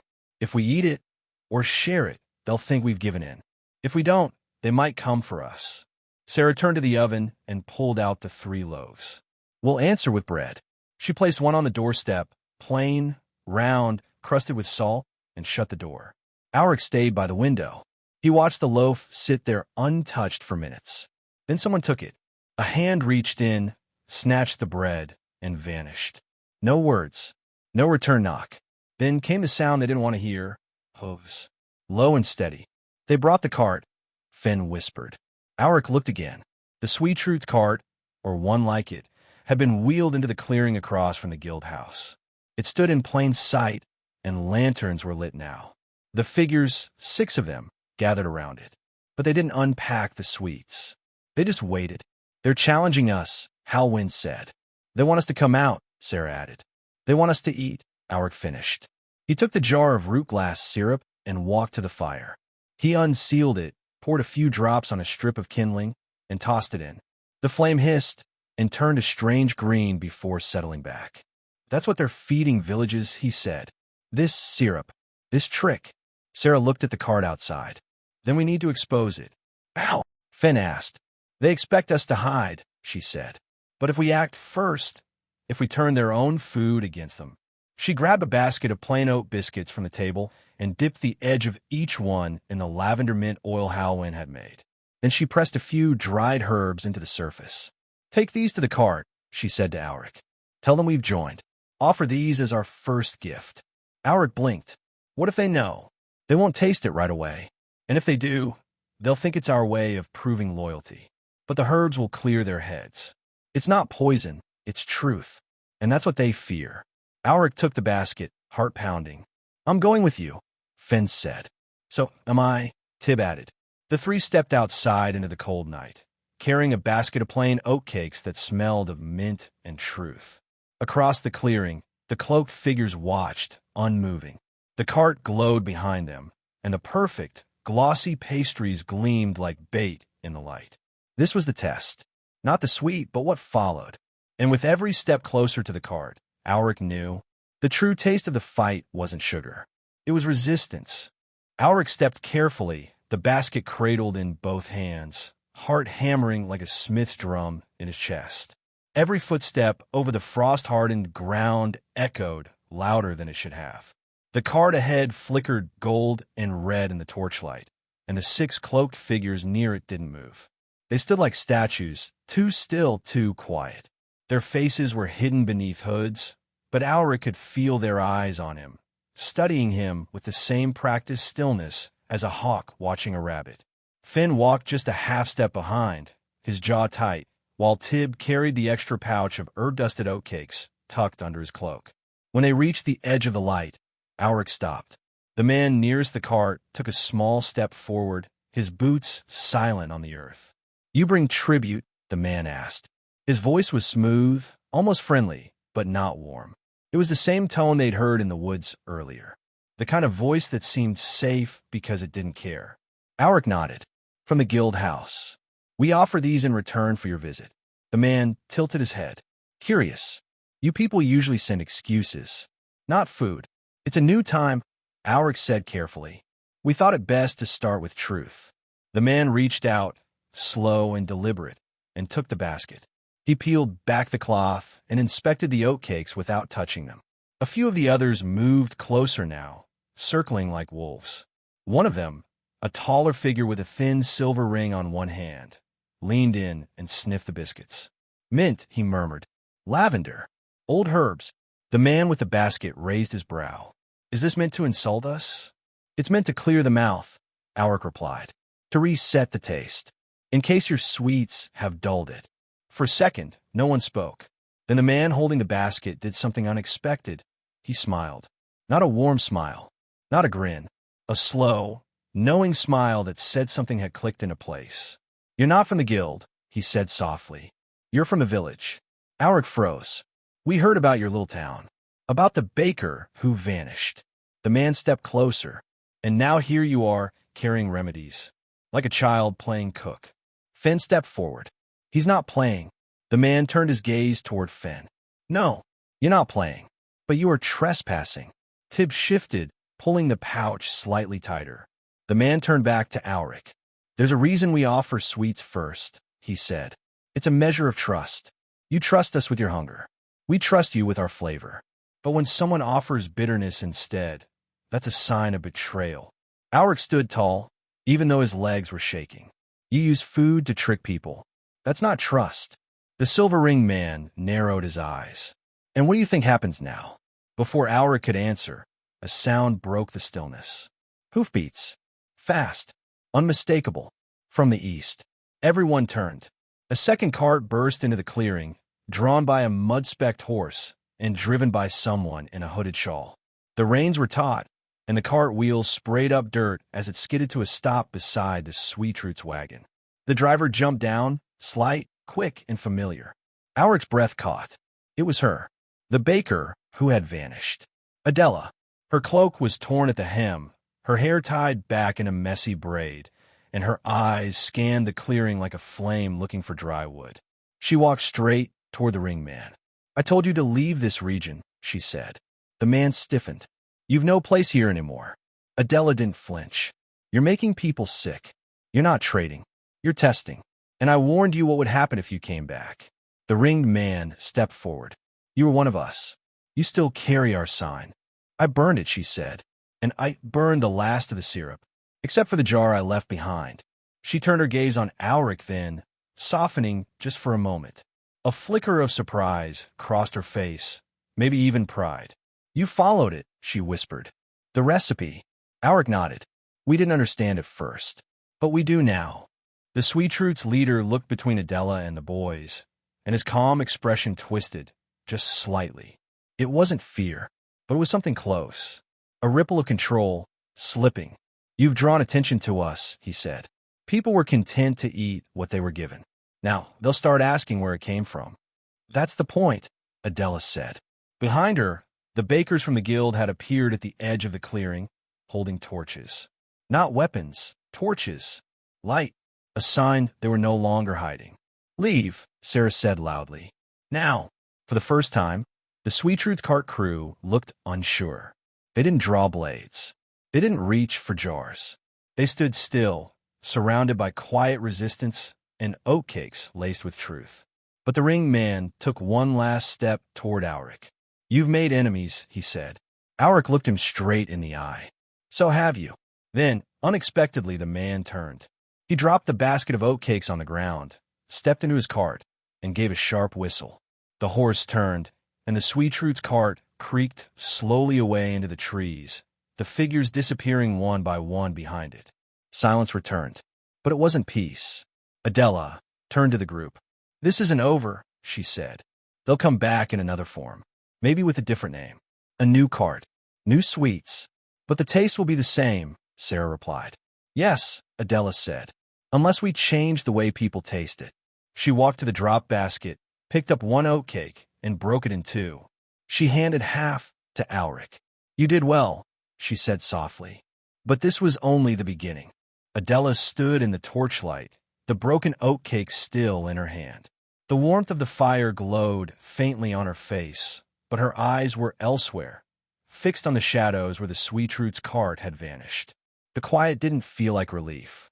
It felt like the held breath before something deeper. Sarah approached slowly, her voice low. "You came back." Adela nodded, not smiling. "Not by choice. They followed me farther than I thought they would." Auric stepped beside her. "Why were they after you?" "They weren't," she said. "Not first. I left them, quietly, tried to disappear. But the moment I started baking real food again, plain, true, nothing hidden, they noticed. Their network is wide. They don't always need eyes to see. They can smell change." Tib looked around the clearing. "But you used to be one of them?" "I was," Adela said. "I believed what they told us. That sweets could soften war, ease hunger, bring people together. That syrup could calm nerves and bread could carry peace. But it wasn't peace they were spreading. It was silence. People forgot to ask questions. They just ate." She held the oatcake up again, the scent of herbs soft in the cool night. "This tastes sharp," she said. "Real. It wakes you."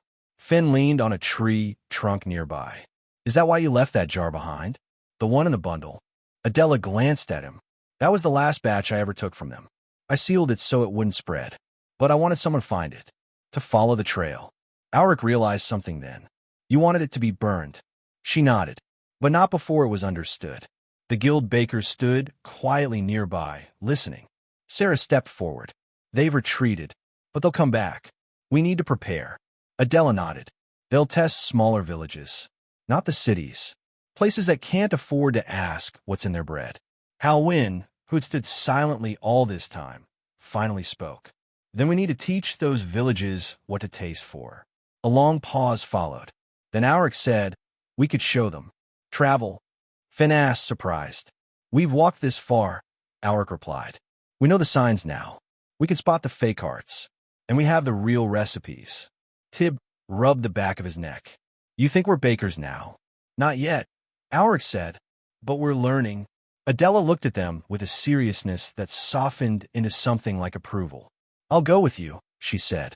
If you want me to. The firelight cracked.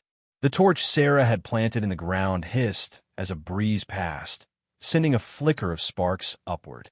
Sarah pulled a folded cloth from her apron and unwrapped something small. An old, yellowed booklet with worn corners. This is the original recipe ledger, she said. Passed through the guild for years. It has the early flavors. Real ones. No additives. No tricks. She handed it to Alric. You keep it. He took the book gently. Its pages smelled of flour and thyme. Behind them, the cart Adela had brought still stood in the edge of the clearing. Not painted. No colorful banner. Just wood and worn wheels. A real cart. We use that one, she said. We bake what's honest. We share it for free. And we tell people what's in it.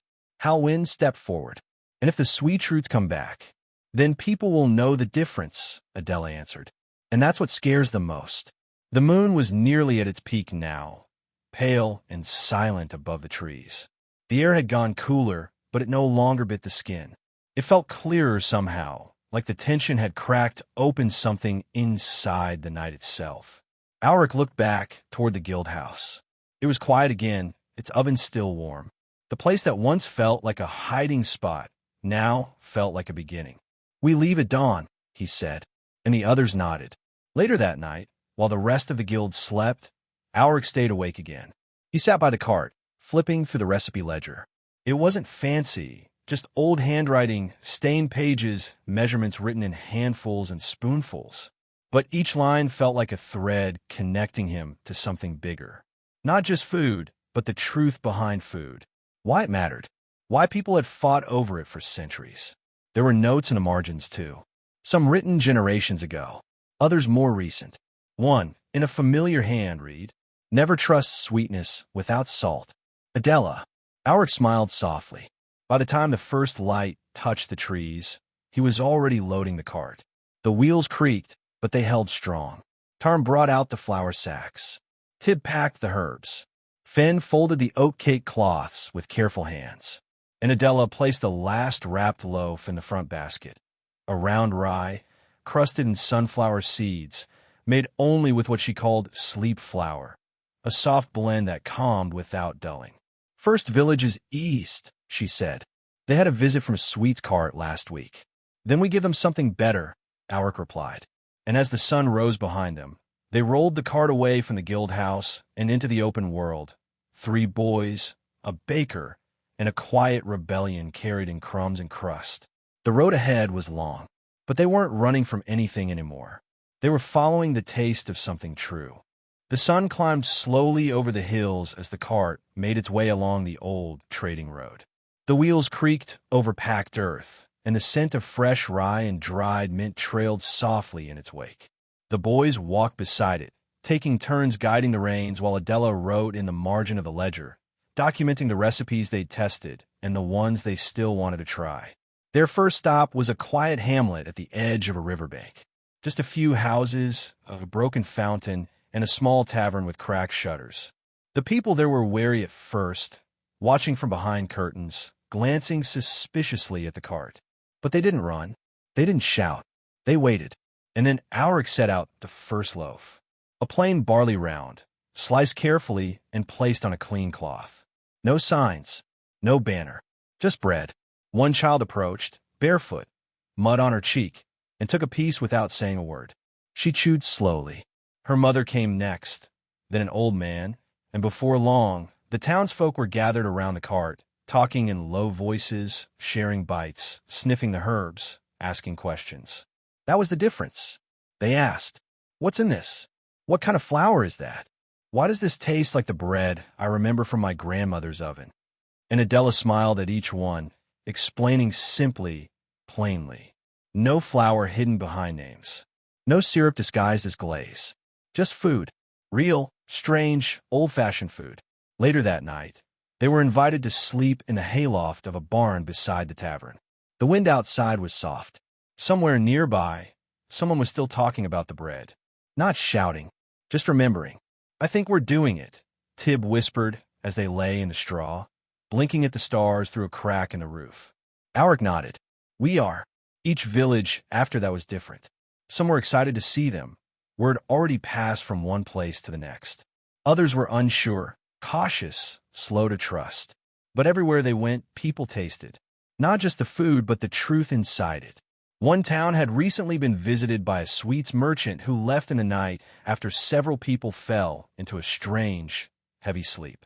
Alric recognized the glaze right away. It smelled like the old jar Mira had sealed. "We burned it," the village elder said.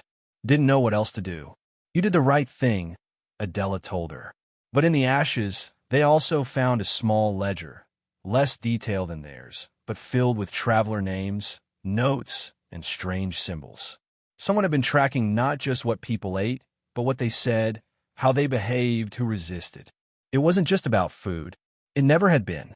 By the time they reached the border village where the old stone mill sat half-collapsed beside a dried stream, the cart had changed. Not in appearance. It was still the same old wooden frame. But it had a different feel now. Every loaf told a story.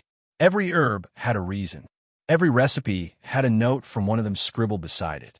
And when they entered the village, they found something unexpected. A second cart. Abandoned. The wheels cracked. The paint peeling.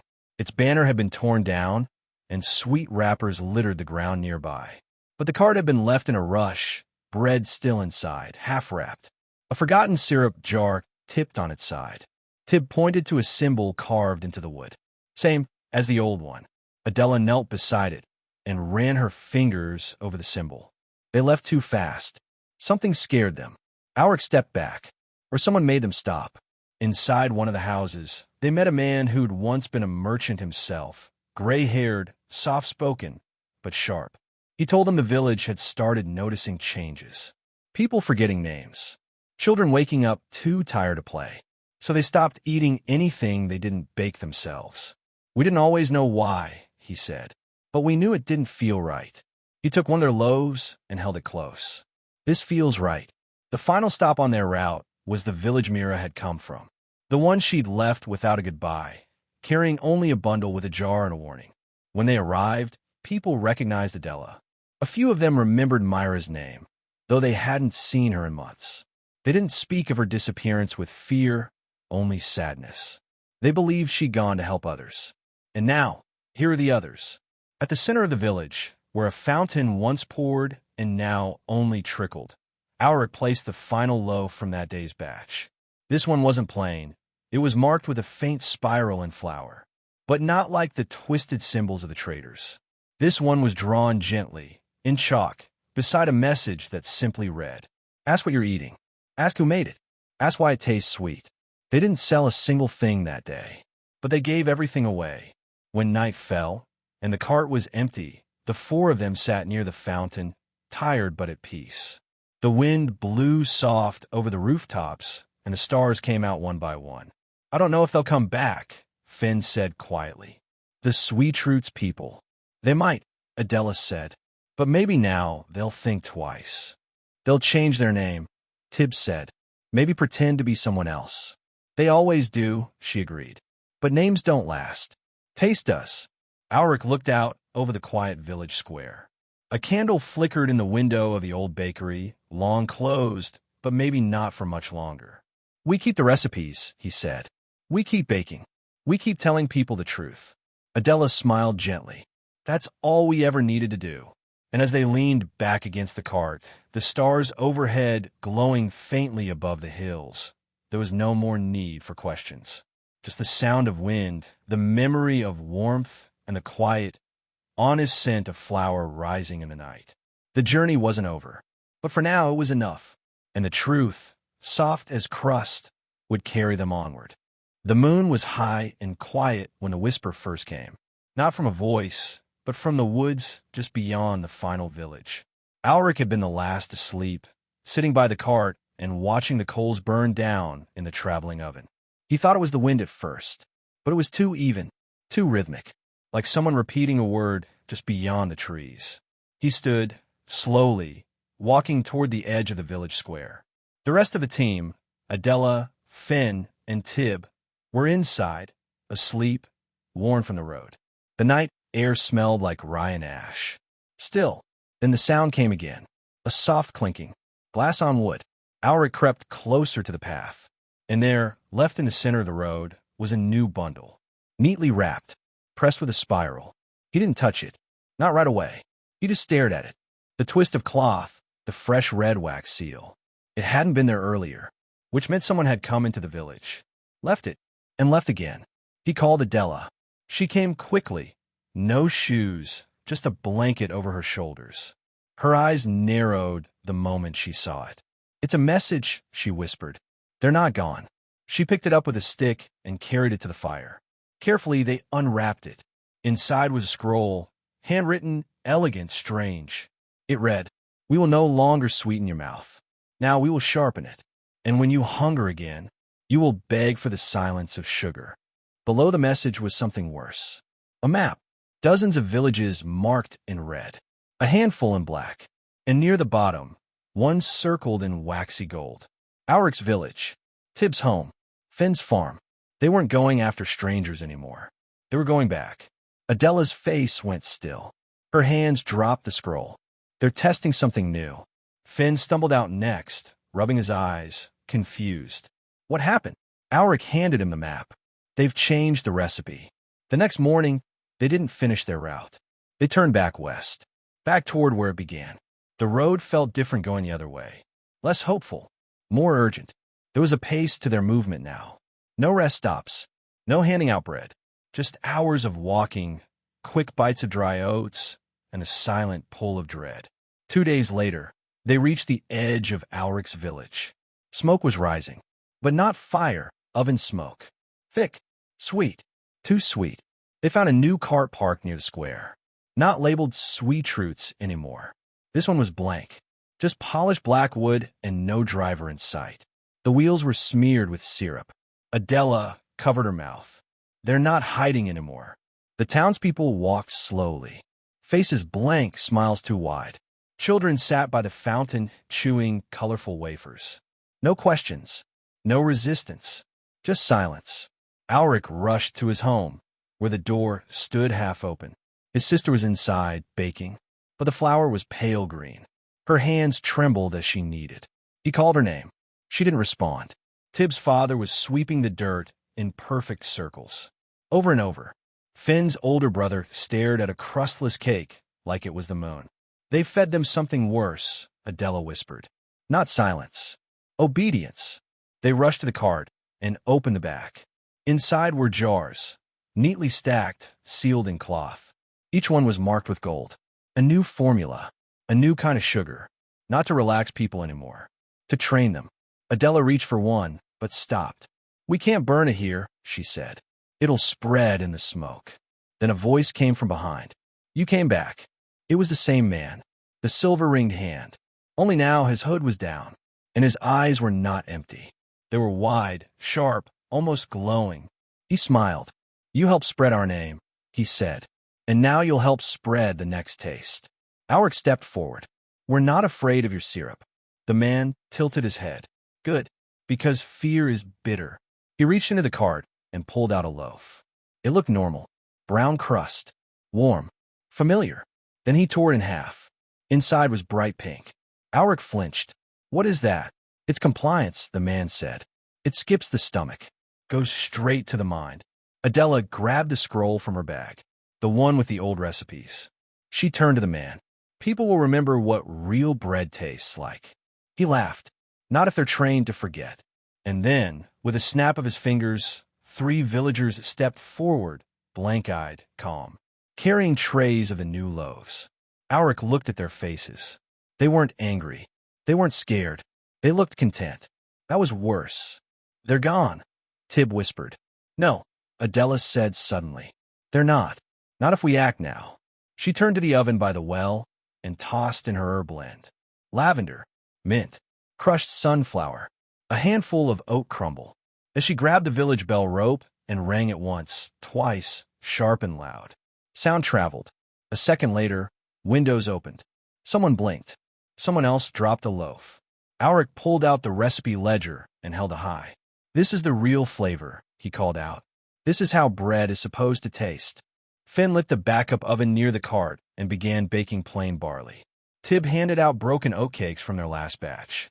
And slowly, like waking from a long nap, the village paused. Then blinked. Then tasted. One woman spit out her slice. Another cried softly. Adela turned to the man, but he was gone. Vanished. The cart sat empty. Only the syrup jars remained. They burned them that night, but safely, with ash and sand and herbs in the smoke. And the next morning, the air smelled like nothing but old bread and earth. Alric stood by the fountain, exhausted, clutching the ledger. "We thought it was about food," he said quietly. Adela nodded beside him, but it was always about memory. He looked around at the villagers, some confused, some grateful, some weeping. But they remembered, he whispered. In the end, they remembered. And that was the twist they hadn't planned for. Not the flavor, not the fight, but the memory of truth, still warm in the mouth, still rising in the oven, and stronger than any sugar ever made. The fire had long since died down to glowing embers, and the scent of herbs still lingered gently in the air.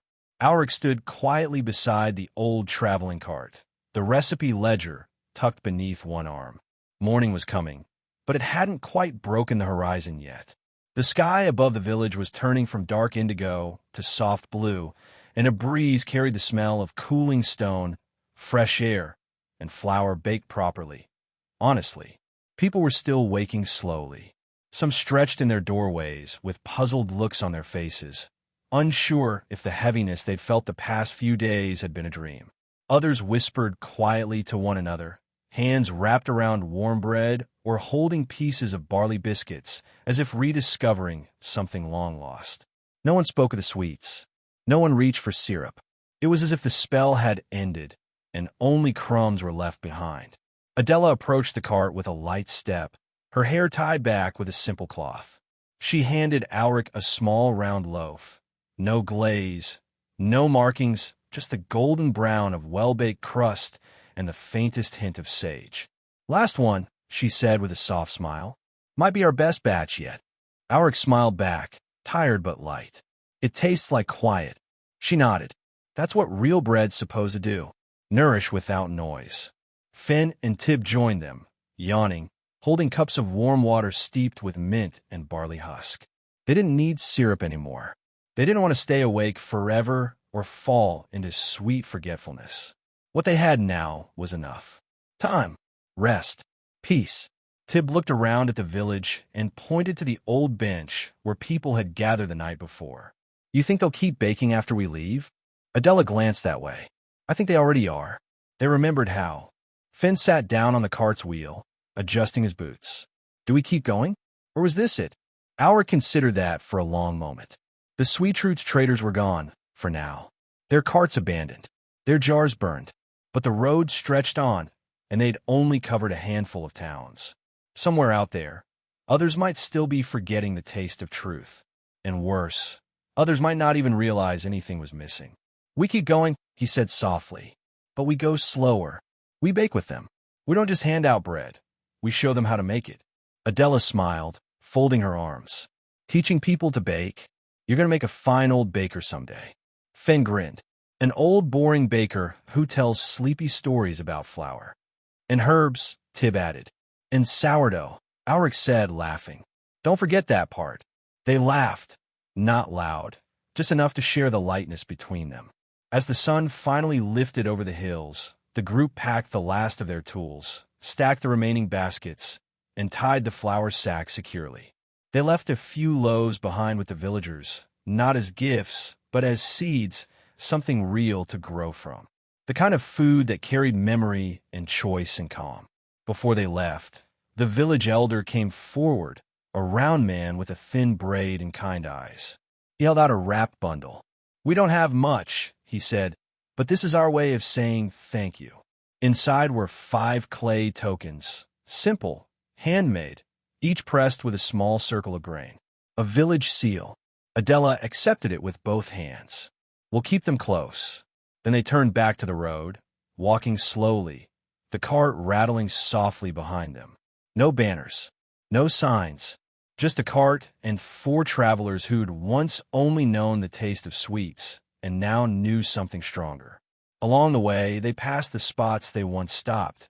The riverbank with the skipping stones, the town with the creaky bell tower, the hamlet where the child had been the first to try their bread. And in each place, the signs were clear. People were still baking, still talking, still remembering. It wasn't fast. It wasn't flashy, but it was working. At night, they rested beneath trees or in haylofts. Sometimes they were invited into homes. Other times, they simply slept under the stars with their cloaks pulled close and the recipe book resting nearby like an old, trusted storybook. The book had grown, too. Alric added new notes each night. What ingredients worked best in each place, how the rye changed flavor with local salt, how a village elder used ground lavender to mark the changing seasons. The pages smelled of flour and charcoal and the tiniest hint of honey. Real honey, the kind bees made slowly. One evening, long after the last village light had gone out, Alric looked up from his notes and turned to Adela. Do you think he'll come back? The sweet roots. She was quiet a long time before she answered.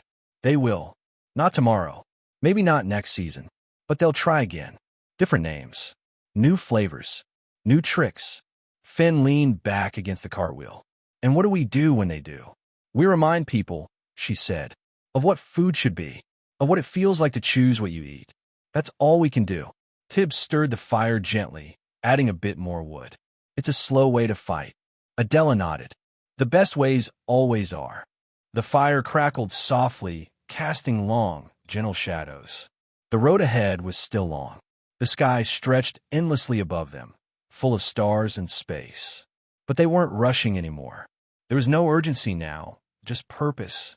Alric rested his head on his folded arms, his breath slowing, the warmth of the coals sinking into his bones. Somewhere in the distance, a bird called once, then went quiet again, and sleep came easily, not because of syrup, not because of glaze, but because the fight had settled into something honest, something small and strong, the kind of peace that doesn't shout.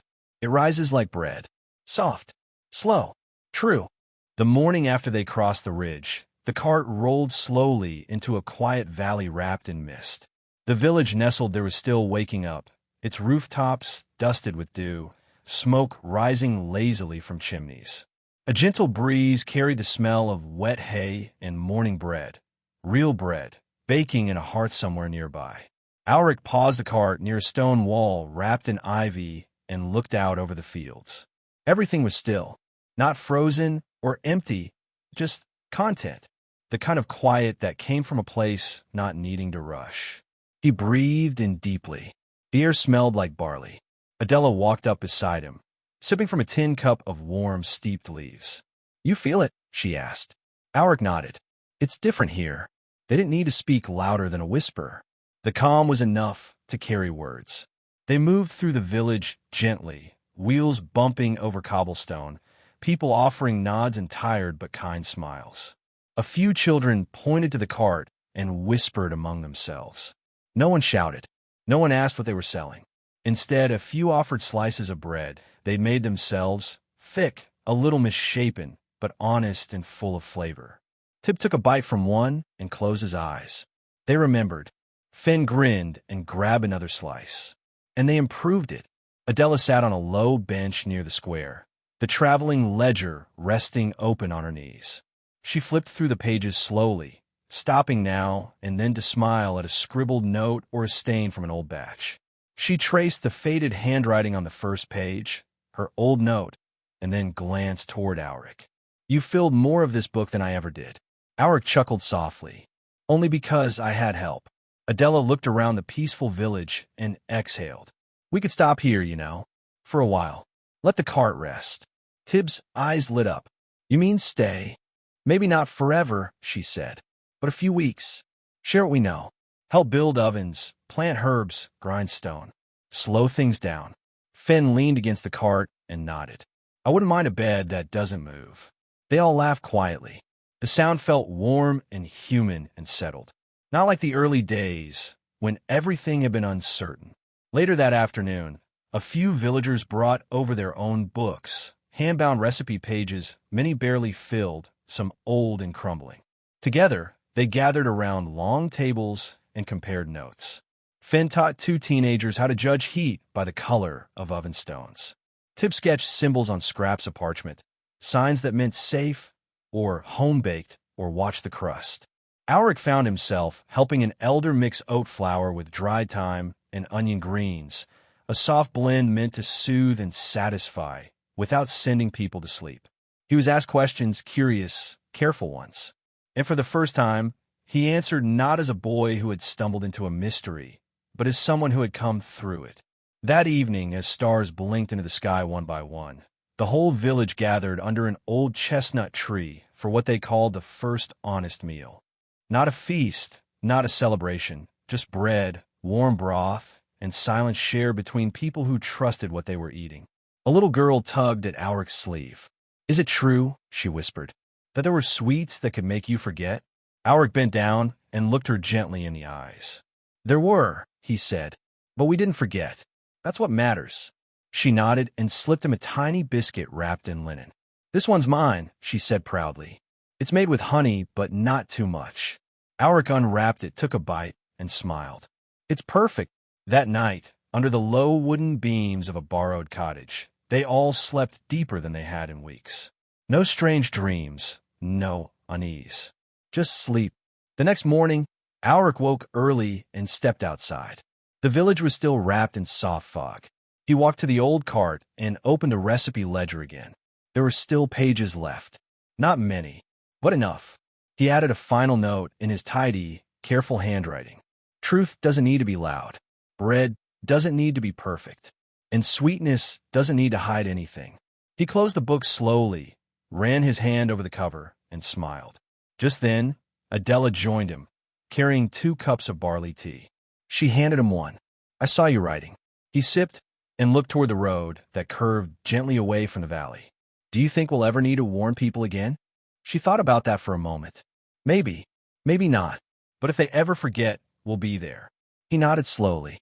"And if we're not?" She smiled. "Then they'll remember anyway.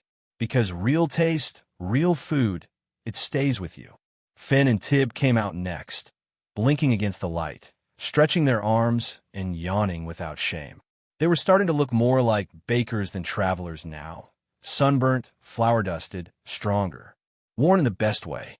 The group shared a quiet breakfast under the tree.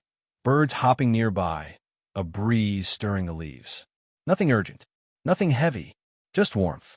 And after a few days, when they'd finished helping build the village's second oven and left behind fresh herbs and seeds for spring planting, they packed the cart again. Only this time, slower. Lighter. The road was no longer something to race across. It was something to follow gently, stopping wherever people were hungry for more than just food. They left behind no signs, no banners. Just a note pinned near the ovens. Ask what you're eating. Ask who made it. Ask why it tastes sweet. And in the quiet dawn, as they rolled away down the soft dirt path, the village watched them go not with worry, but with full bellies and full hearts. They'd given them more than food.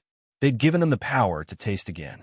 They took the long road out of the valley, not because it was easier, but because it gave them time.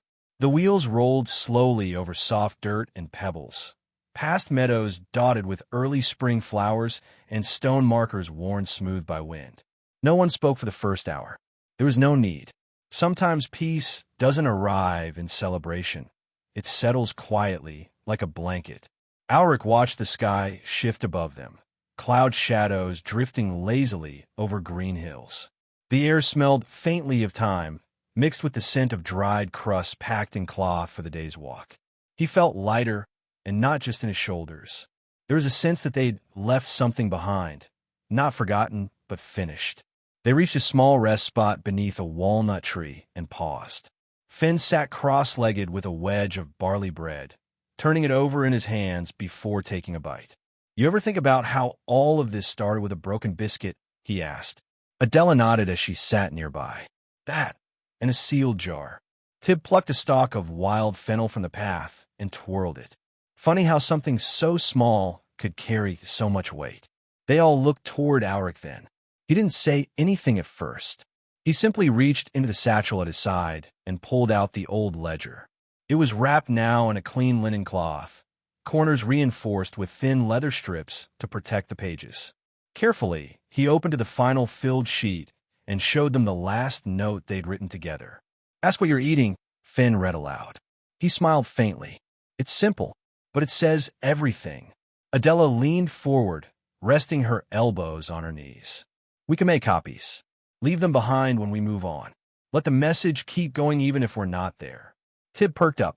"We could draw the symbols too, like a guide. Flour marks on oven stones. Herb shapes for taste." Finn grinned. "A quiet cookbook for anyone who needs it." Alric nodded slowly. "Not just recipes. A way to remember how to think for yourself. How to taste what's real." And so they started, under that walnut tree. With ink made from boiled bark and pages torn from scraps of parchment, they began writing a new guide. Not a grand volume, not a lecture, just short notes, symbols, gentle warnings, encouragement, honest flavors, the kinds of pages that might blow away in the wind but be found by the right hands at the right time. Each day as they walked, they added more. How to smell for sourness that shouldn't be there. How to test herbs with a wet fingertip. How to tell the difference between comfort and control. They passed through more villages, not in need of rescue, but in need of remembering. They didn't always stay long. Sometimes just a night, sometimes two, but each place left a mark. A shared recipe. A baked round sent after them. A smile that meant something deeper. One town gave them a song. An old lullaby, updated with lines about flour and truth, sung by a child as the cart rolled out of sight. Another offered a carved wooden spoon with a curled handle, meant for stirring dough slowly, thoughtfully. In a hilltop hamlet, someone had painted their bakery wall with the spiral symbol, this time not as a warning, but as a badge of clarity. Beneath it a line, "We choose what we eat. We choose what we remember."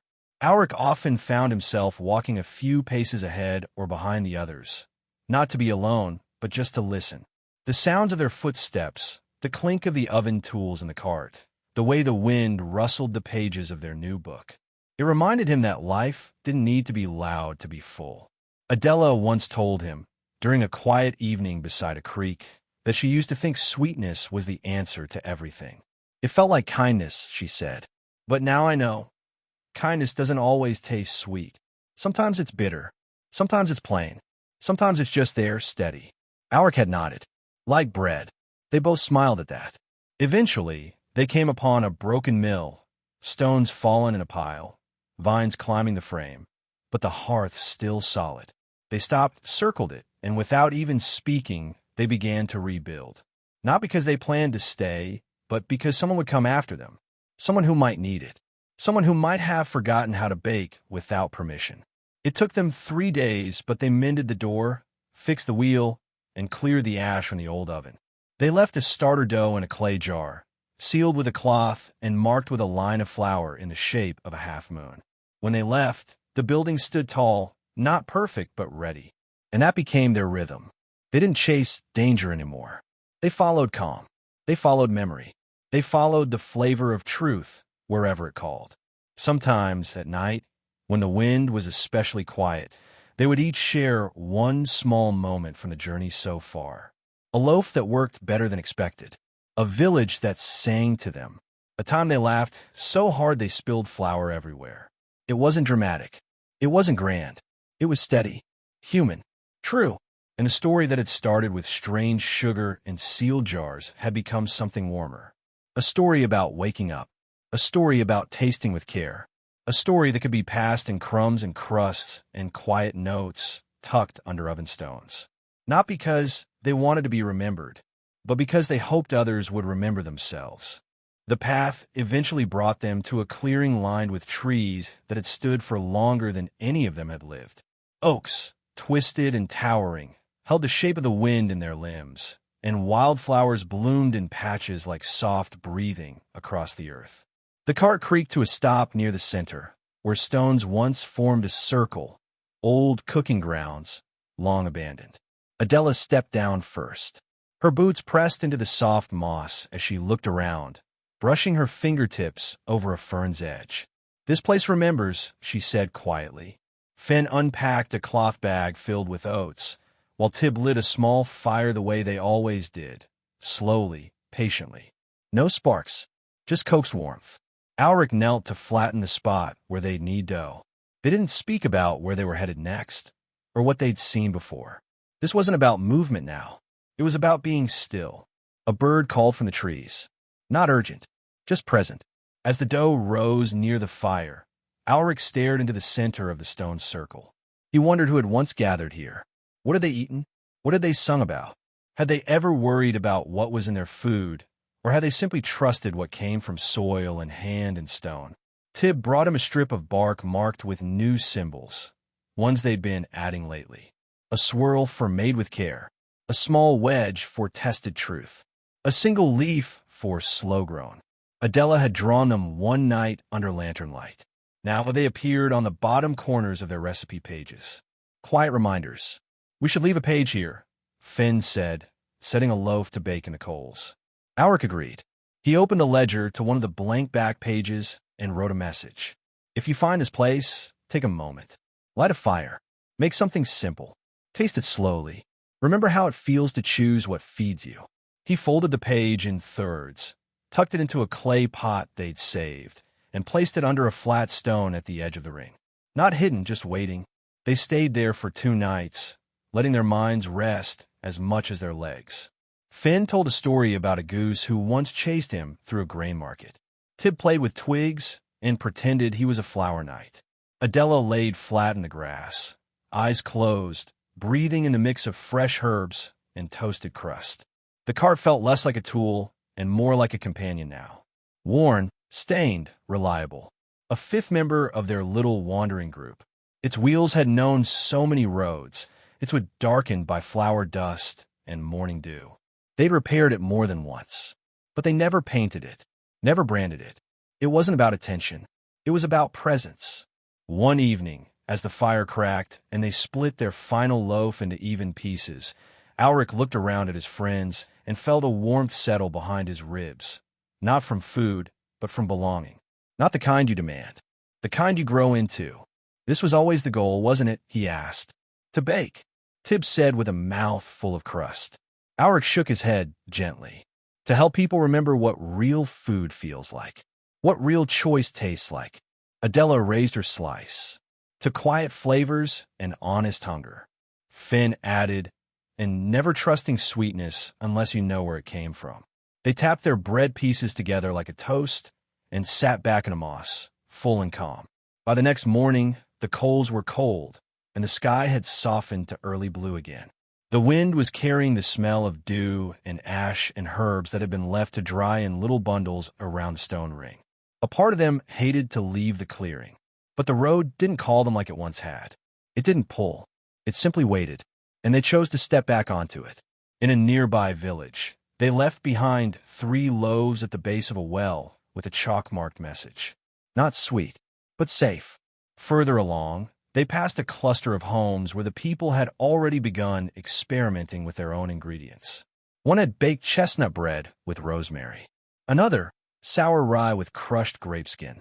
Their smiles were uncertain, their crusts uneven, but the joy was real. "You see what's happening," Adela said, grinning as they walked past a bakery window covered in flowery handprints. "They're not copying us," Finn added. "They're making it their own." And that was the point. In time, they stopped needing to explain their journey. People recognized the cart now, not for its banner, which it never had, but for the smell, for the quiet way they arrived, for the calm they carried with them. They were invited into bakeries, into kitchens, into garden patches where herbs were growing again. One village had carved a bench with the spiral symbol and the phrase, "Ask what you're eating." Another had written a lullaby sung to children while the bread cooled. Dough is slow and sleep is near. No sugar tricks or silence fear. Taste the crust, then taste the day. Let honest flavor guide your way. And still, Alric kept writing. The final pages of the ledger were almost full. But he never rushed. Each word mattered. Each line tasted like something. Because in the end, it wasn't about stopping the old traders. It was about replacing them gently with memory. Not the kind you shout, not the kind you sell, but the kind that lives quietly, in kitchens, in crumb, in choice. They moved slower now, not because they were tired, but because there was no need to rush. The road beneath them had become familiar, like the rhythm of kneading or the smell of warm bread in a cool kitchen. They still carried the cart. They still baked. But it wasn't about saving villages anymore. It was about sharing. Word had spread, not through loud stories, but through meals, through taste, through quiet conversations over tea and crusts. People who had never seen the old sweet root jars now knew how to tell when food was honest. They passed herbs between gardens, traded stone mills, helped their neighbors fix ovens, taught their children to ask questions about what they ate. It wasn't a revolution. It was slower than that. It was memory.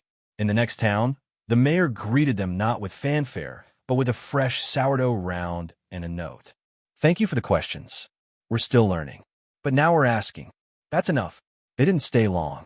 Just long enough to drink water from the well, leave behind some sprigs of sage and rosemary, and smile quietly at the rows of new loaves rising on windowsills. Back on the path, Tib pulled out a string of wooden tokens carved with village signs, marks of the places they'd passed. He held them up one by one as they walked, the light flickering through the thin gaps in the wood.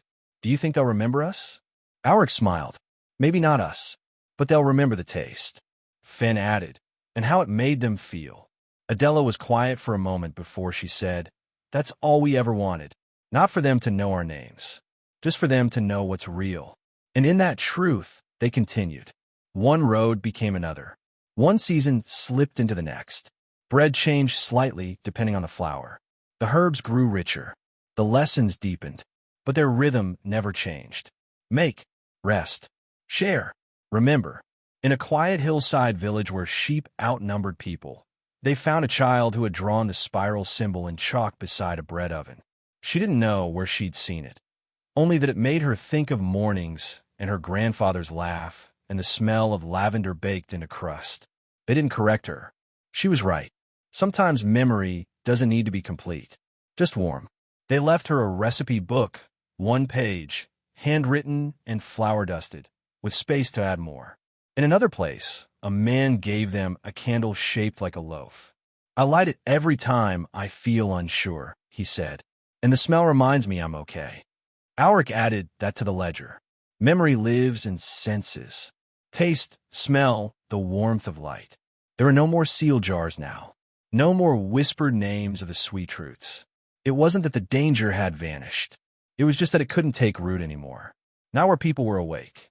Not where people were choosing. Not where kitchens were open and questions were welcome. On one clear morning, long after they'd passed the place where it all began, they came upon a field of clover. The cart slowed. The sun was rising behind them, casting long shadows on the road. Alric stepped off the path and walked into the open grass, turning slowly to take in everything. The quiet of the earth, the soft breeze, the faraway bark of a dog. The others followed, settling in the grass beside him. No one spoke for a while. Then Adela broke the silence. We've done what we came to do. Alric nodded. I think so. Finn leaned back on his elbows. And what now? Tib smiled. We bake. We live. We rest. And so they stayed. For a few weeks. Maybe more. No one counted. They helped harvest. They helped build. They started teaching without calling it teaching. They made loaves with children who laughed at sticky dough and drew flour stars on each other's cheeks. They slept well, and when it finally felt right, they left the cart behind. They parked it under a wooden awning beside the village bakery. Inside the cart, they placed their ledger, now full. Wrapped in cloth, tied gently, they left it with a note. We remember. Now it's your turn. Taste slowly. Bake carefully. Ask often. And then they walked away, not out of sadness, not out of urgency, but with the knowledge that their work had become part of the road now. Others would pick it up. Others would ask. Others would need and smell and wonder. They no longer needed a cart to carry the truth. It was in them now, in every step, in every crumb, in every quiet evening where a family sat and tasted something real and smiled. And so ends the journey of those who fought not with swords or songs or banners, but with crust and care, with herbs and honesty, with slow flavors and deep rest. And if you listen quietly, you might still hear the whisper of their work, in the warmth of the oven, in the question behind every bite, in the peace that comes not from forgetting, but from remembering exactly what food was always meant to be. Simple, safe, true, and just boring enough to help you sleep. The seasons passed quietly after the cart was left behind. The little village that had once been just another stop along the road became something more, a home not by ownership, but by meaning. Auric, Adela, Finn, and Tib didn't make a grand choice to stay. They just didn't leave. Day by day, they folded into the rhythm of the place, not as visitors, not as saviors, but as people who belonged. The oven was lit each morning with no fanfare. The flour was sifted with familiar hands. The herbs, once so mysterious and carefully measured, now hung in open windows and perfumed the breeze. They had no more sweet truths to chase. The jars were gone. The old sealed sweetness that had once stolen choice and clouded memory had faded like fog under sunlight. People had learned how to ask what they were eating and why it mattered. They had learned to listen to their bodies, to rest when tired, to eat not because something was addictive, but because it was needed, shared, and honest. The villagers carried on the work without prompting. They made their own symbols and passed along their own stories. Children played games where they baked for truth, pretending to check for freshness or grind their own flour. Old recipes that had been lost were found again in boxes beneath floorboards and taught in the square on calm afternoons. There were no lectures, no rules, just gentle remembering. One cool evening, as the air turned crisp and the sky filled with soft golden light, Auric sat outside the oven hut with a basket in his lap. It was filled with crust from the day's baking. Nothing special, just what remained. He chewed slowly, watching the horizon. A girl from a village sat beside him and asked why they'd come in the first place. He thought for a moment, then replied, "Because we didn't like how things were tasting anymore." She giggled. "That's a funny reason to walk so far." He smiled. Funny but true. Adela was nearby, planting thyme and mint alongside some younger villagers. She didn't speak much these days unless needed. Her hands did most of the teaching now. Her movements showed care, patience, presence. The children followed her naturally, imitating how she touched the soil or smelled each sprig before deciding where to place it. There was a quiet joy in knowing that some of them would grow up never needing to be told not to trust every shiny sweet. Finn had taken to carving spoons and spatulas. He left them in the bakery for anyone who needed them, each one unique. On the handles, he etched little lines, waves for calm, spirals for reflection, tiny loaves for hope. They weren't signed. No one needed to know who made them. They just needed to feel good in the hand. Tib had become the storyteller. Every few nights, he'd gather whoever wanted to listen and share simple tales, some true, some imagined. He always ended them with a small truth about food. "Not everything that tastes good is good for you," he once said. "But everything that's made with love will tell you the truth if you listen." And as for the ledger, the book that had traveled so far and held so many lessons, it now lived on a shelf in the village's baking hall.